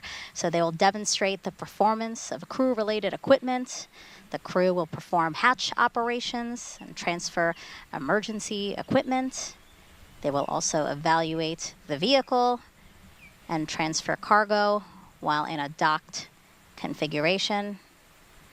They'll conform functionality of manual piloting and deorbit with a successful separation of the crew module from the service module. And finally, they will demonstrate Starliner's entry and descent. 13 minutes and 24 seconds from only the 6th time NASA astronauts will launch on a new spacecraft designed for crew. And if you're curious about the previous 5 flights, we have you covered. Check out our video here. Mercury Redstone 3 was the first test flight. Alan Shepard, May 5th, 1961. Gemini 3 with astronauts Gus Grissom and John Young launched March 23rd, 1965. Apollo 7, October 11th, 1968, with Wally Schirra, Don Isley, and Walt Cunningham. STS-1 launched with astronauts John Young and Robert Crippen, and it launched April 12th, 1981. Starliner, Houston, your suit fan Bravo is repowered. It looks good. Please close your visors. Column closed. We saw video there of Demo 2, May 2020, Doug Hurley, Bob Benkin. And then, of course, today's NASA's and Boeing's crew flight test with Butch Wilmore, and Sonny Williams. You know, Mike, 12 minutes and 15 seconds to go. How are you feeling? I am excited. I'm grateful to ULA and Boeing and NASA team that we are sharing this historic moment together. Go Starliner. Yeah, our hearts and well wishes are with Butch and Sonny as they make history testing what is poised to be the second commercial crew vehicle that is certified to ferry people to and from the International Space Station. So with 11 minutes and 46 seconds to go, let's send it back over to ULA's Dylan Rice and Boeing's Lauren Brennicke to walk us through the final moments of today's launch countdown. Let's do it, guys. Let's do it, Megan. We just heard the Starliner readiness poll is a go. We know the crew's visors are down now, so we are moving along smoothly into the final 11 minutes and 30 seconds of this countdown. This is an instantaneous launch window today, which means that we will launch when the orbital path for the ISS aligns with the Space Coast. Once we get into orbit, Starliner will be working to catch up with the space station, eventually reaching speeds of more than 17,500 miles per hour. It'll take about 25 hours or so to get there. And we are going to be watching here any minute. Minus 11 minutes. For the crew access arm. Control, so the crew access arm for launch. Roger. Right on cue. Crew access arm about to start moving away from the spacecraft. And Dylan, we will watch it move very slowly today, but it could move much faster if needed. That's right, Lauren. It takes about 2 minutes to rotate the 120 degrees back away from Starliner to its stowed position and latched position on the crew access tower. Here we go. But we could, in the event of an emergency, redeploy it in less than 15 seconds. It's amazing that it can do that. We hope to not have to ever see that happen. After liftoff today, Brandy and Jim will continue commentary from Houston through ascent, spacecraft separation, and the orbital insertion burn. We will have the shot of Butch and Sunny inside Starliner until the moment of launch, and then we will get it again when we get to the ISS. L-minus 10 minutes. Flight, verify CST 100 on internal power. Verified. Starliner, configure ordnance for launch. Touching one. All right, the spacecraft is running completely on its own now. And they are configuring ordnance for launch. That means the devices that initiate our separation events are ready to support both nominal and contingency operations that happen or could happen during ascent.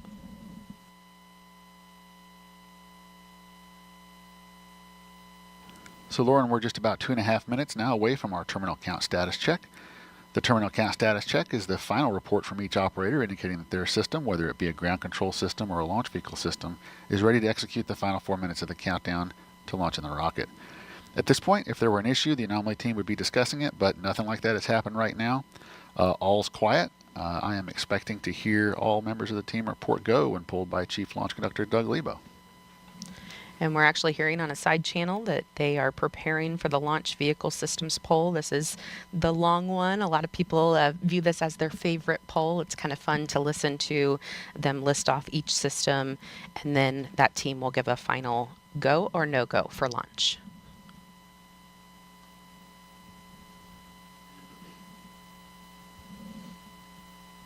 And we will be able to watch cameras on the rocket today, and live telemetry feeding back will provide a real-time look at the spacecraft model when video isn't possible during the ascent as it moves through the dynamic phases.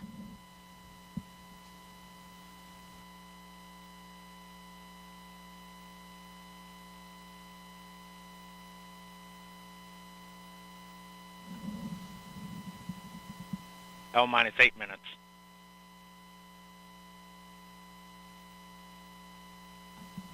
Under 8 minutes before Butch and Sunny head back to a place they consider home. Both of them have spent 2 different stints of about 6 months on the International Space Station, and they are thrilled to be going back for a 3rd time. Sunny told me she even cried the last time she left the space station because she didn't know if she would ever go back. So this flight is a dream for her. LC arm control. Go ahead. True axis arms stowed for launch.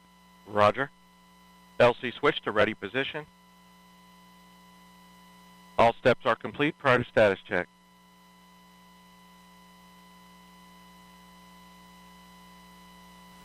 Let's listen in to Chief Launch Conductor Doug Lebo conduct that final terminal count status check as we prepare for launch. L-minus 7 minutes. Status check to proceed with terminal count. Atlas systems, propulsion. Go. Hydraulics. Go. Pneumatics. Go. LO2. Go. Water. Go. Centaur systems, propulsion. Go. Pneumatics. Go. LO2. Go. LH2. Go. Has gas. Go. Electrical systems, airborne. Go. Ground. Go. Facility. Go. RFFTS. Go. Flight control. Go. GC cube. Go. Op support. Go. COM. Go. Umbilicals. Go. Arm control. Go. ECS. Go. Redline monitor. Go. Quality. Go. Op safety manager. Go. ULA safety officer. Go. Vehicle system engineer. Go. Anomaly chief. Go. Range coordinator. Clear to proceed. Flight director. Houston flight is go. Starliner. Starliner, go. Launch director. You have permission to launch. Proceeding with the count. ALC, verify T0 is set for 14:52:15 Zulu. Verified.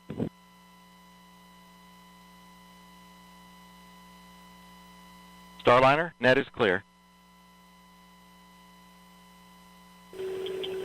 Thank you, LC. For everybody listening, just a thought. Sonny and I, as we were traveling to the pad, we saw many American flags, and many of you were waving flags at us. And then as we reached the pad, we look up, and of course there's that American flag on the side of the white room. Also one on the side of the rocket itself. And we know that that represents unity and resilience. and unified efforts for the common good. And that's what Sonny and I have witnessed this last month.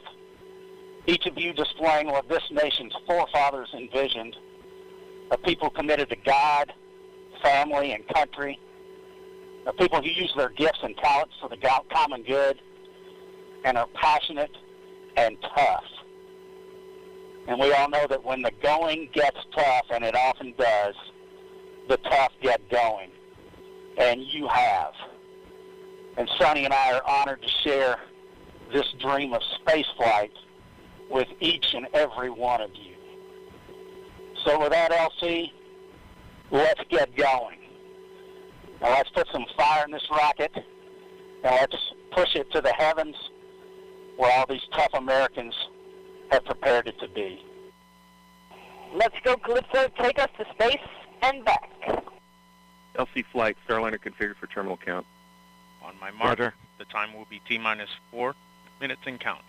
3, 2, 1, mark. 3:55. Resumed for Ground on-time power is enabled. liftoff. Just beautiful words from Butch there. No better example of unity on this planet than what happens at the International Space Station.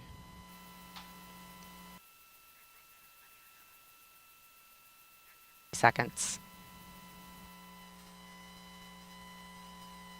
3:30. Atlas hydraulics at flight fresh.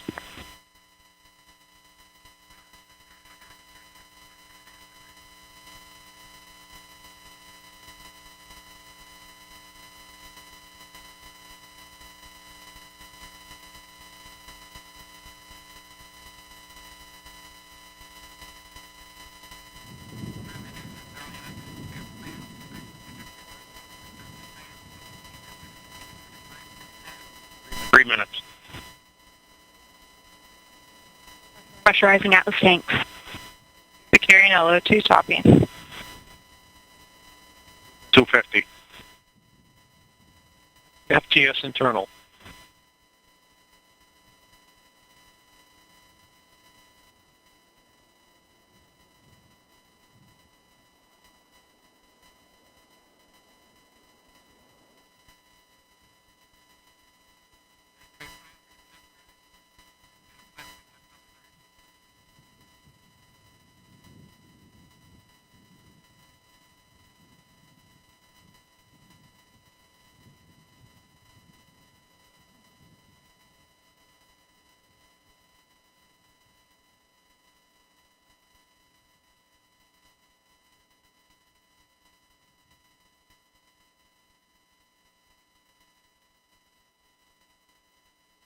$159.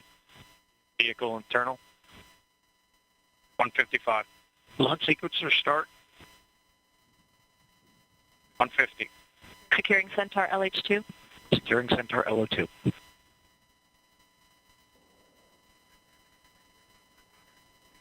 140. Launch enabled. 137. FTS armed.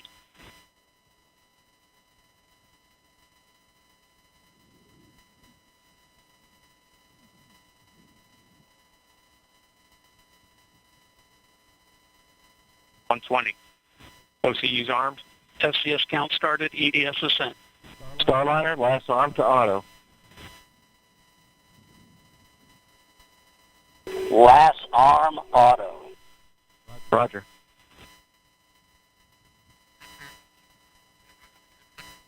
One minute. Rock report range status. Range green. 54. POP started.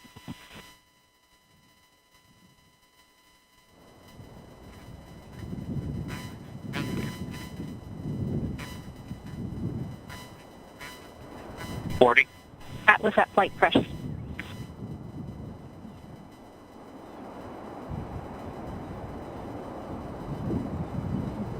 30. Centaur at flight press. 25. Status check. Go Atlas. Go Centaur. Go Starliner. Godspeed, Butch and Sonny.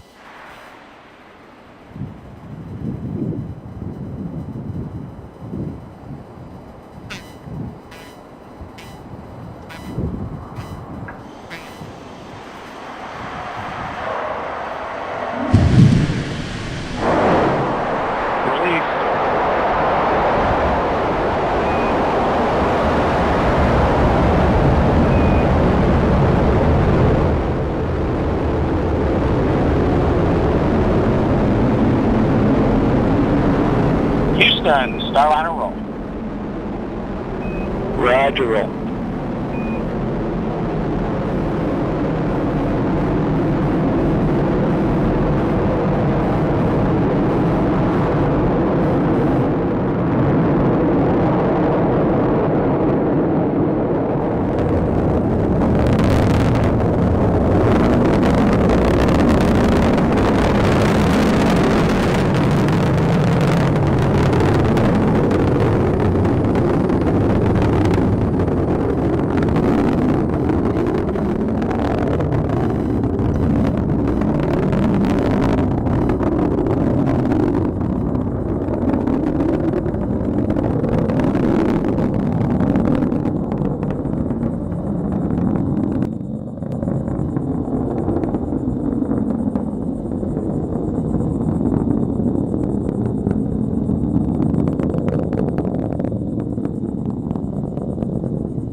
You got a good throttle up. Starliner and Atlas. Looking good with speeds and attitude increasing as expected. Coming up in less than 20 seconds, the solid rocket boosters will run out of fuel and burn out.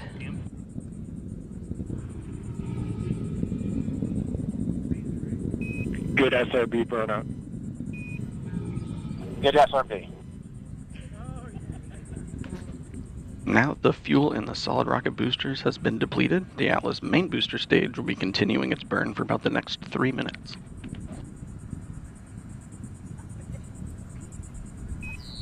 Good handle. Good handle. That call, good handle, from Capcom Joshua Kutrik, indicating that the crew now has the ability to initiate an abort manually if needed. All looking good so far. Now 2 minutes into Starliner's flight and coming up on the solid rocket booster jettison at the 2 minute and 40-second mark.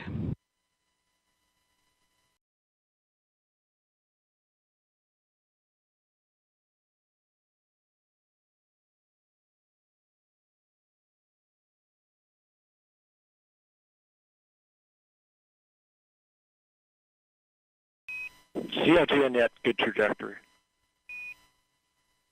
CLG.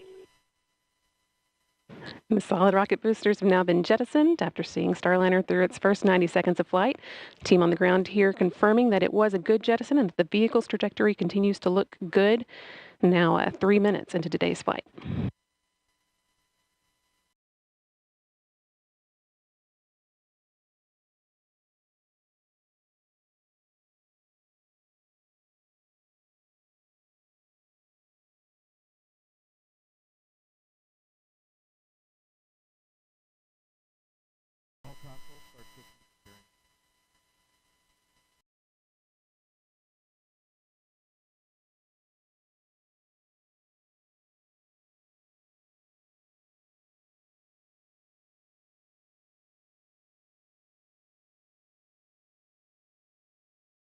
Atlas booster now throttling back to limit the G-forces on Butch and Sunny, trying to limit that to around 3.5 times the force of gravity you would feel while on the ground.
Staging. Here in the ground. Decals open. You have sublimator act.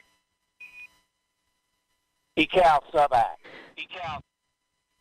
Great act. Team on the ground reporting that they saw the ascent cover on top of Starliner that's been protecting the spacecraft's docking system through its climb into orbit. They saw that jettison as planned. Staging was good. You have good control. And now the second stage's 2 Centaur engines have ignited to continue pushing Starliner into space, fueled by liquid hydrogen and liquid oxygen. The next milestone that we'll be watching for is the aeroskirt jettison.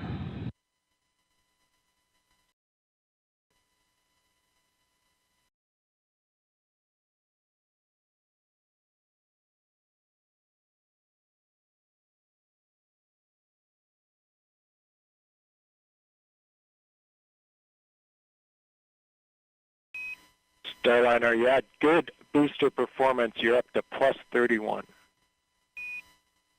Plus 31.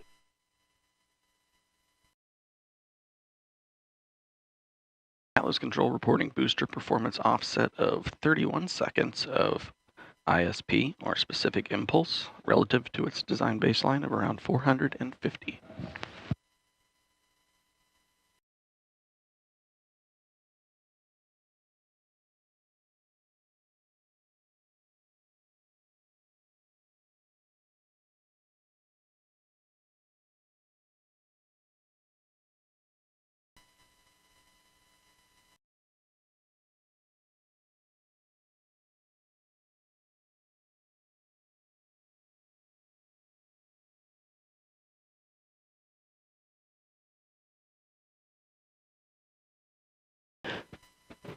All continuing to perform well, almost 7 minutes into today's flight.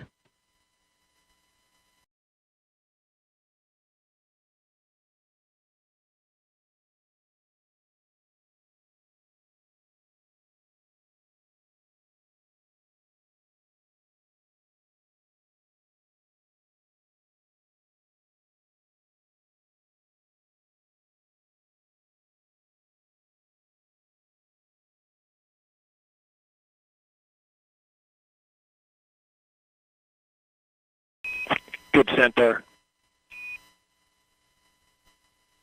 Good Centaur. Capcom Joshua Kutrick. Continuing to pass good news up to Starliner's crew.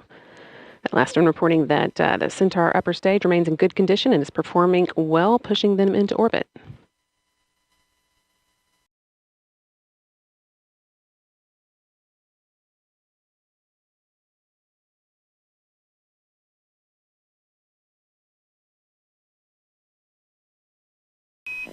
St. John's open. St. John's. Starliner is now entering its first guided abort range, where Starliner would direct itself towards a specific location in the event of abort. In this case, just off the coast of St. John's, the capital of the Canadian province of Newfoundland, Labrador.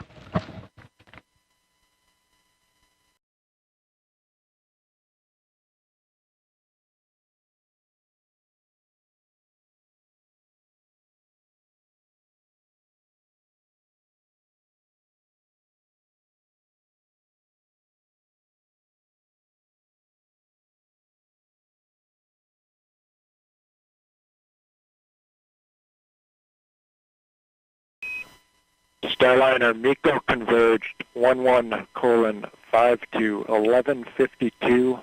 Good perf. You're at 34 to 36 seconds.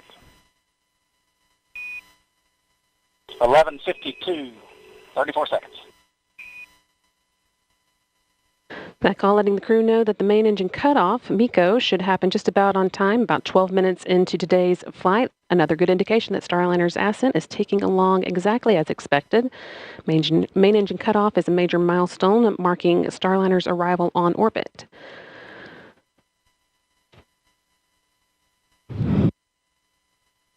Still got about 2.5 minutes until we get to that, with the spacecraft continuing to perform well, make its way towards orbit. No action, Starliner, on the LCL. That's just the system coming up into controlling mode. Outstanding. No action.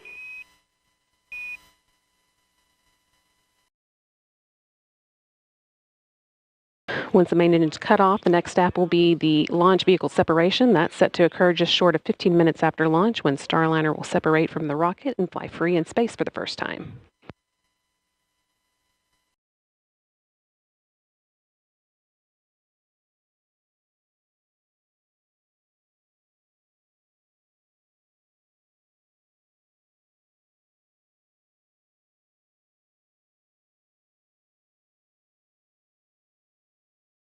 Flight Dynamics officer reporting that at this point, Starliner could potentially make an abort landing off the coast of Ireland. Get cooling. And they're, again, all continuing well, so we're not expecting to need that abort. As Starliner is rapidly approaching orbital velocity, the support region is only available for just over 1 minute, where Starliner would just continue up to orbit after that.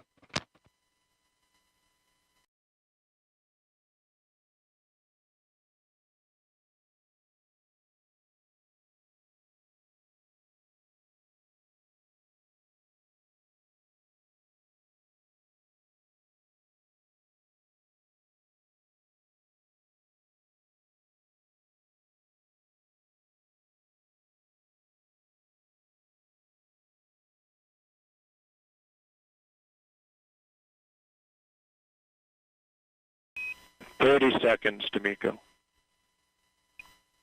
Just 30 seconds to go. Now until main engine cutoff, marking Starliner's arrival on orbit.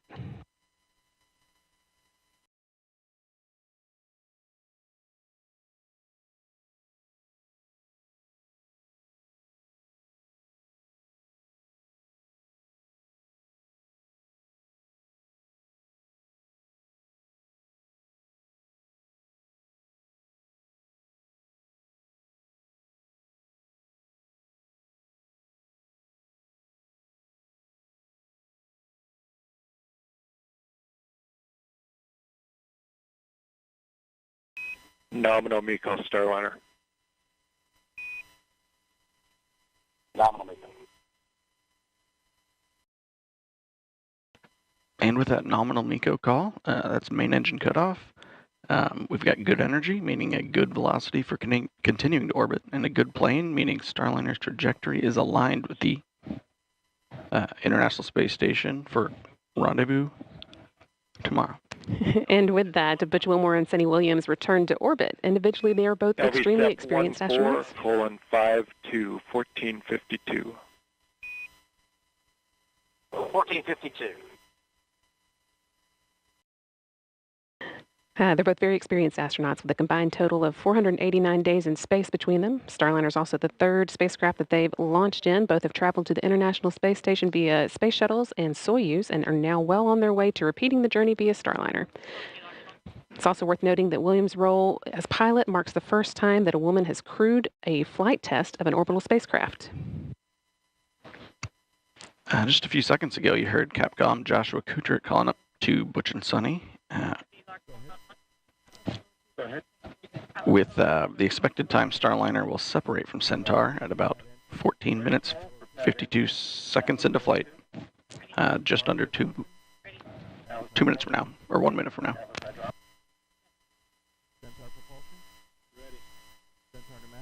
That is actually the last major milestone for Starliner's ascent. All the hard work is done, but we need for Starliner to be flying on its own before it can begin heading towards the International Space Station. There's a slight pause in the action here while Centaur repressurizes and does some attitude control. We'll get into the right orientation to send Centaur on its way and then jettison it and move into the right orientation for the orbital insertion burn, which will come about 31 minutes into flight.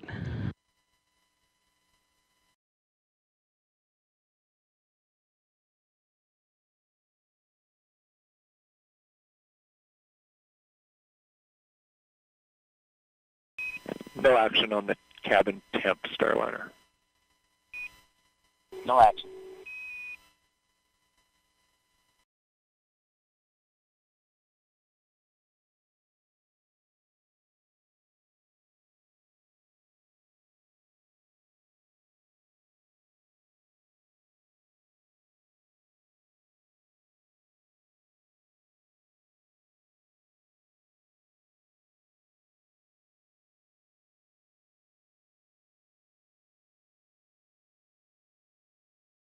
LV-SEP confirmed.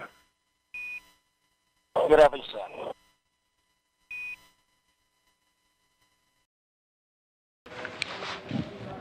And now that Starliner has separated from this Centaur upper stage, we have a big thank you to our partners at ULA, providing Butch and Sunny a smooth ride to space.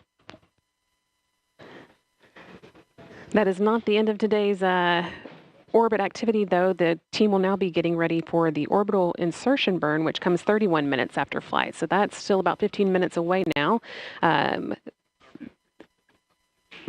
Sunny Williams and Butch Wilmore will be getting their tablets out and doing a few other activities to get Starliner ready for that. And that will be one of the that will be the first in a series of burns that will set Starliner on its way to the International Space Station.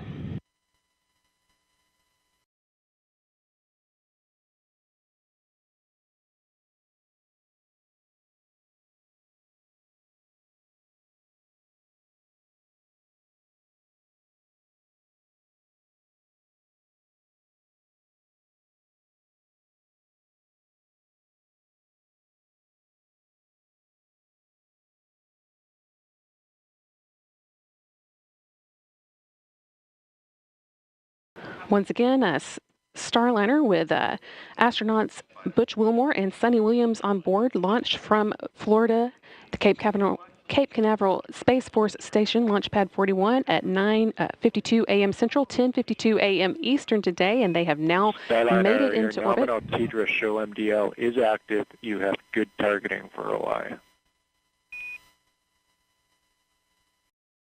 Good targeting.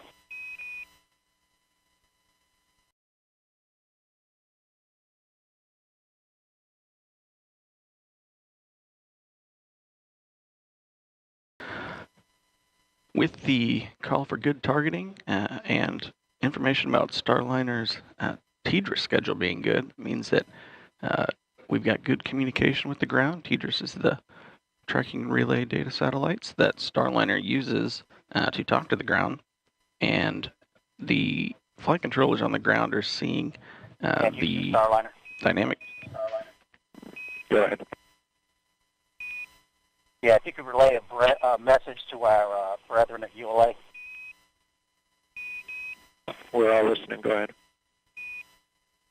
Yeah, they've been a member of the family for a long time, but now it's official, and we want to welcome them to human spaceflight.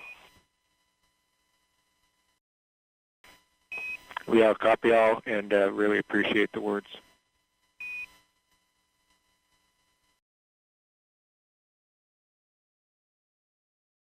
And Houston Starliner, we are on the tablets and in insertion monitor. Copy tablets, we're with you, insertion monitor.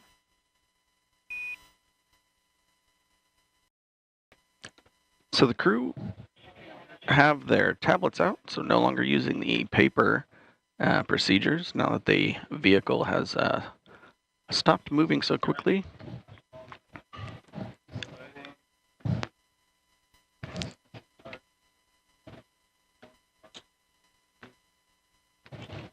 So there's a handful of things that the crew's going to do now, mostly just prepare. Is going to start to orient itself in the direction it needs to do the orbital insertion burn. And the crew inside the vehicle will be turning the wireless access point on and allow them to stream some of the data from the spacecraft onto their procedure tablets. Backup control switches and Houston Starliner last arm is off.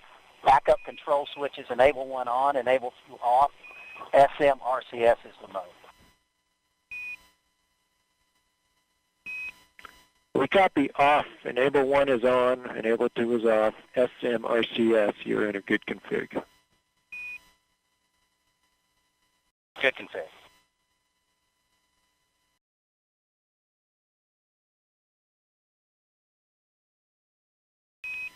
Your EXDV targets are on board and good. Good EXDV.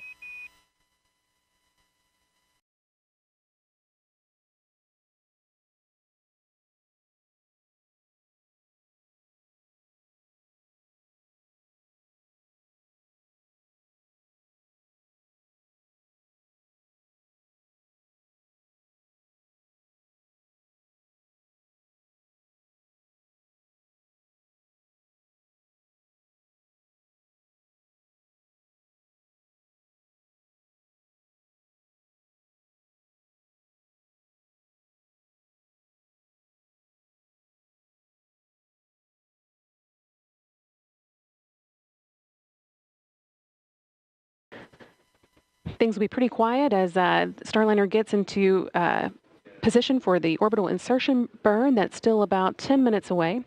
Starliner is actually designed to be pretty autonomous and, in fact, docked with the space station on its last trip around without the help of any crew on board. But we do still want to know that if needed, Butch Wilmore and Sonny Williams could take control and manually abort the spacecraft's approach to the station if they needed to. So to prove that, one of the few things on their agenda after they reach orbit will be to perform a test of the manual piloting mode.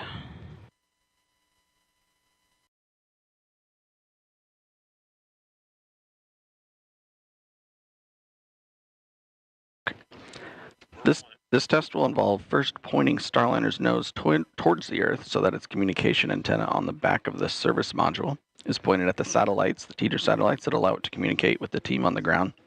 They'll then move Starliner so that its solar arrays are pointed at the sun, showing they could charge Starliner's internal batteries as needed.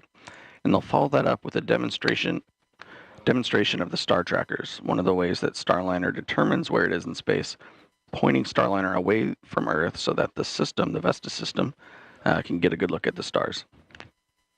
The next step will be for the crew to manually speed Starliner up and then slow back down, which will slightly raise and then lower their orbit and prove that they can manually break away from the orbit that the space station is in if they needed to. At that point, they can move on to the last items of the still no test. action on your cabin temp. You're in a good config. It's 74 degrees in there. Yeah, and that's just due to the T2 sensor sitting beside the light. So we're actually going to inhibit that particular sensor. We'll let you know when we bring it back online. Okay, great. Looks like we're on our way to thrust align. Denver. Josh Kutrick calling up that the crew can ignore some alarms they're seeing on the temperatures inside Starliner. That's just a result of one of the sensors being next to a light that's causing it to show higher than it actually is. But it sounds like the crew are pretty comfortable and are getting into place for that orbital insertion. As I was saying, after they have manually broken away from the orbit of, proven that they can manually break away from the orbit of the space station, they are going to move on to the last items of their test for tonight. That's manually moving Starliner into the right orientation for re-entering the atmosphere, and then moving back into the attitude that will let them soak up some sun with the solar arrays and try a different method of manually charging the spacecraft's batteries. But again, once that all has to wait until after the orbital insertion burn. This is, again, the first of several burns that will put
USO establish barricades around MLP and an area beneath the MLP and perform O2 LEL checks for complex 41 areas.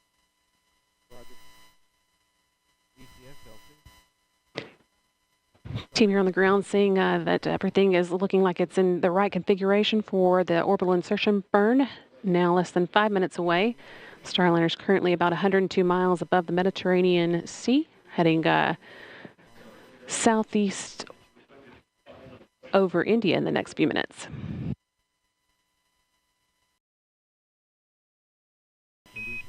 Starliner, good config for the OI burn. Good config for OI. And good config from the OI burn. Crew and ground controllers noting that Starliner is pointed in the direction it needs to for the OI burn.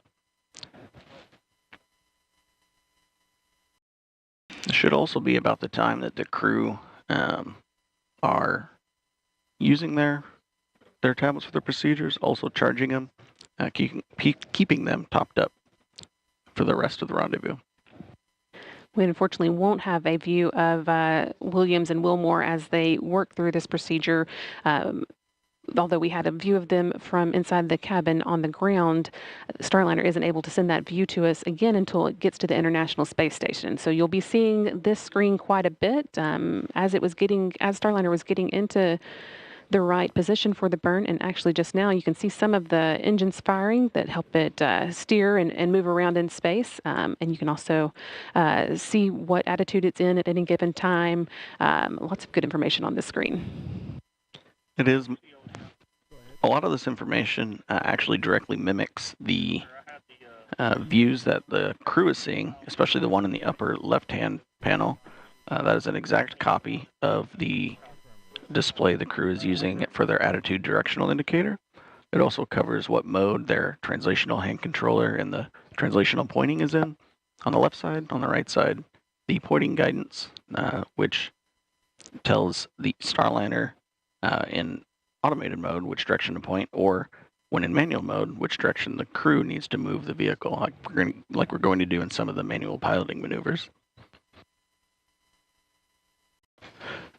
And following back up a little bit on the camera conversation, there is a planned upgrade of the Mustang system that we should see on our PCM-1 mission that will include live feeds from inside the cockpit. And the Mustang system is the cameras that we were seeing views from earlier. That's correct. There's a handful of cameras around the inside of Starliner. Starliner is just under 30 minutes into today's flight. We've got about a minute and a half left to go into that orbital insertion burn that will be kind of the final end cap, really, to today's ascent, which, again, took place at 10:52 a.m. Eastern when Butch Wilmore and Sonny Williams launched inside the first Starliner to carry crew members on board from the Cape Canaveral Space Force Station, Launch Pad 41. They made it to orbit about 14 minutes later, and now we are just again waiting for this first of a series of burns that will set Starliner on its way to a rendezvous with the International Space Station that is scheduled to take place at 12:15 p.m. Eastern, 11:15 a.m. Central tomorrow.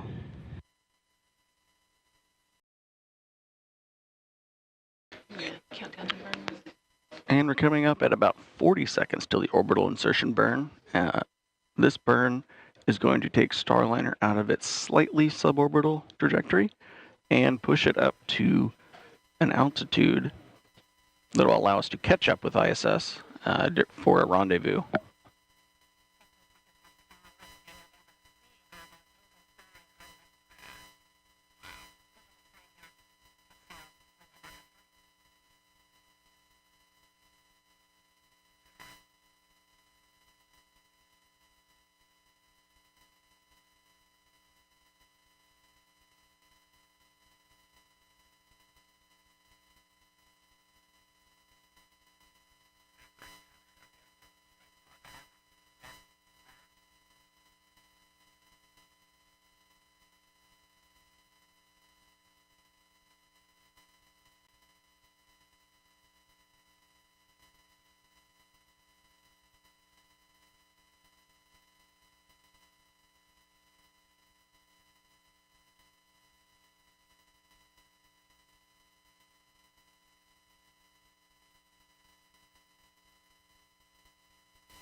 We take a look. That was a good OI burn. You're maneuvering to NavCal 1.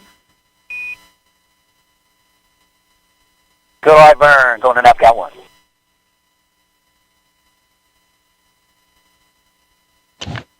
And with that call up, both crew and flight controllers agreeing that that was a good OI burn. I'm looking at the trajectory plot here in Mission Control. I see our trajectory pointing us directly up to the altitude we need to go to for the next burn. Right now, Starliner is moving into NavCal mode, or NavCal attitude. That's going to be the first of several positions that Starliner, directions that Starliner points itself to track some of the stars from the Starliner and update the position inside of the position orientation of Starliner inside of its guidance, navigation, and control algorithms. And of course, you're seeing lots of happy faces and cheers here in Florida. Everybody glad to see Starliner safely in orbit with Butch Wilmore and Sunny Williams in tow, sending it on its way to the International Space Station for docking tomorrow at 12:15 p.m. Eastern Time. Once again, Starliner safely on orbit, has conducted a good orbital insertion burn, and is on its way.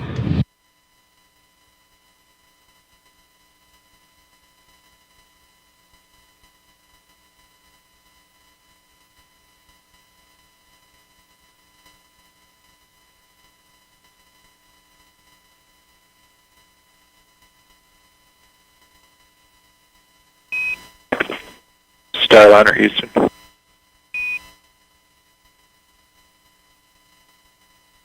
Go ahead, Starliner, Houston. Yeah, you do have good cooling. The sublimator is working. We are watching it, though, because the water usage is just a little more than we thought we were going to see. You probably noticed that. It's a reason for the advisory there. From the ground, we'd like to swap you over to the other leg. So we're going to close sublimator leg 1, wait for about 60 seconds, and then open up leg 2. You'll see us do that. No impact or action. Are used to cool the space. With Starliner en route to the station, the work now just beginning for Wilmore and Williams. First up, an important rendezvous burn called the NC burn, which will far-field demonstrations of the vehicle. That will include manual piloting tasks and a manual translation control test. That will prove Starliner's ability to execute a manual docking if required, as well as an abort capability prior to docking. Keep in mind, we're providing continuous coverage now of Starliner's flight to the International Space Station. On Thursday morning, rendezvous up at 12:15 p.m. Eastern Time. So please stay with us around the clock as we bring you every minute of Starliner's flight. For now, we're going to sign off from the International Space Station Flight Control Room here in Houston. Hagen, Dee, and Mike Fink at the Cape. Hey, and welcome back to the Space Coast of Florida, where about 36 minutes ago we Boeing Starliner capsule to the International Space Station, the first time ever Starliner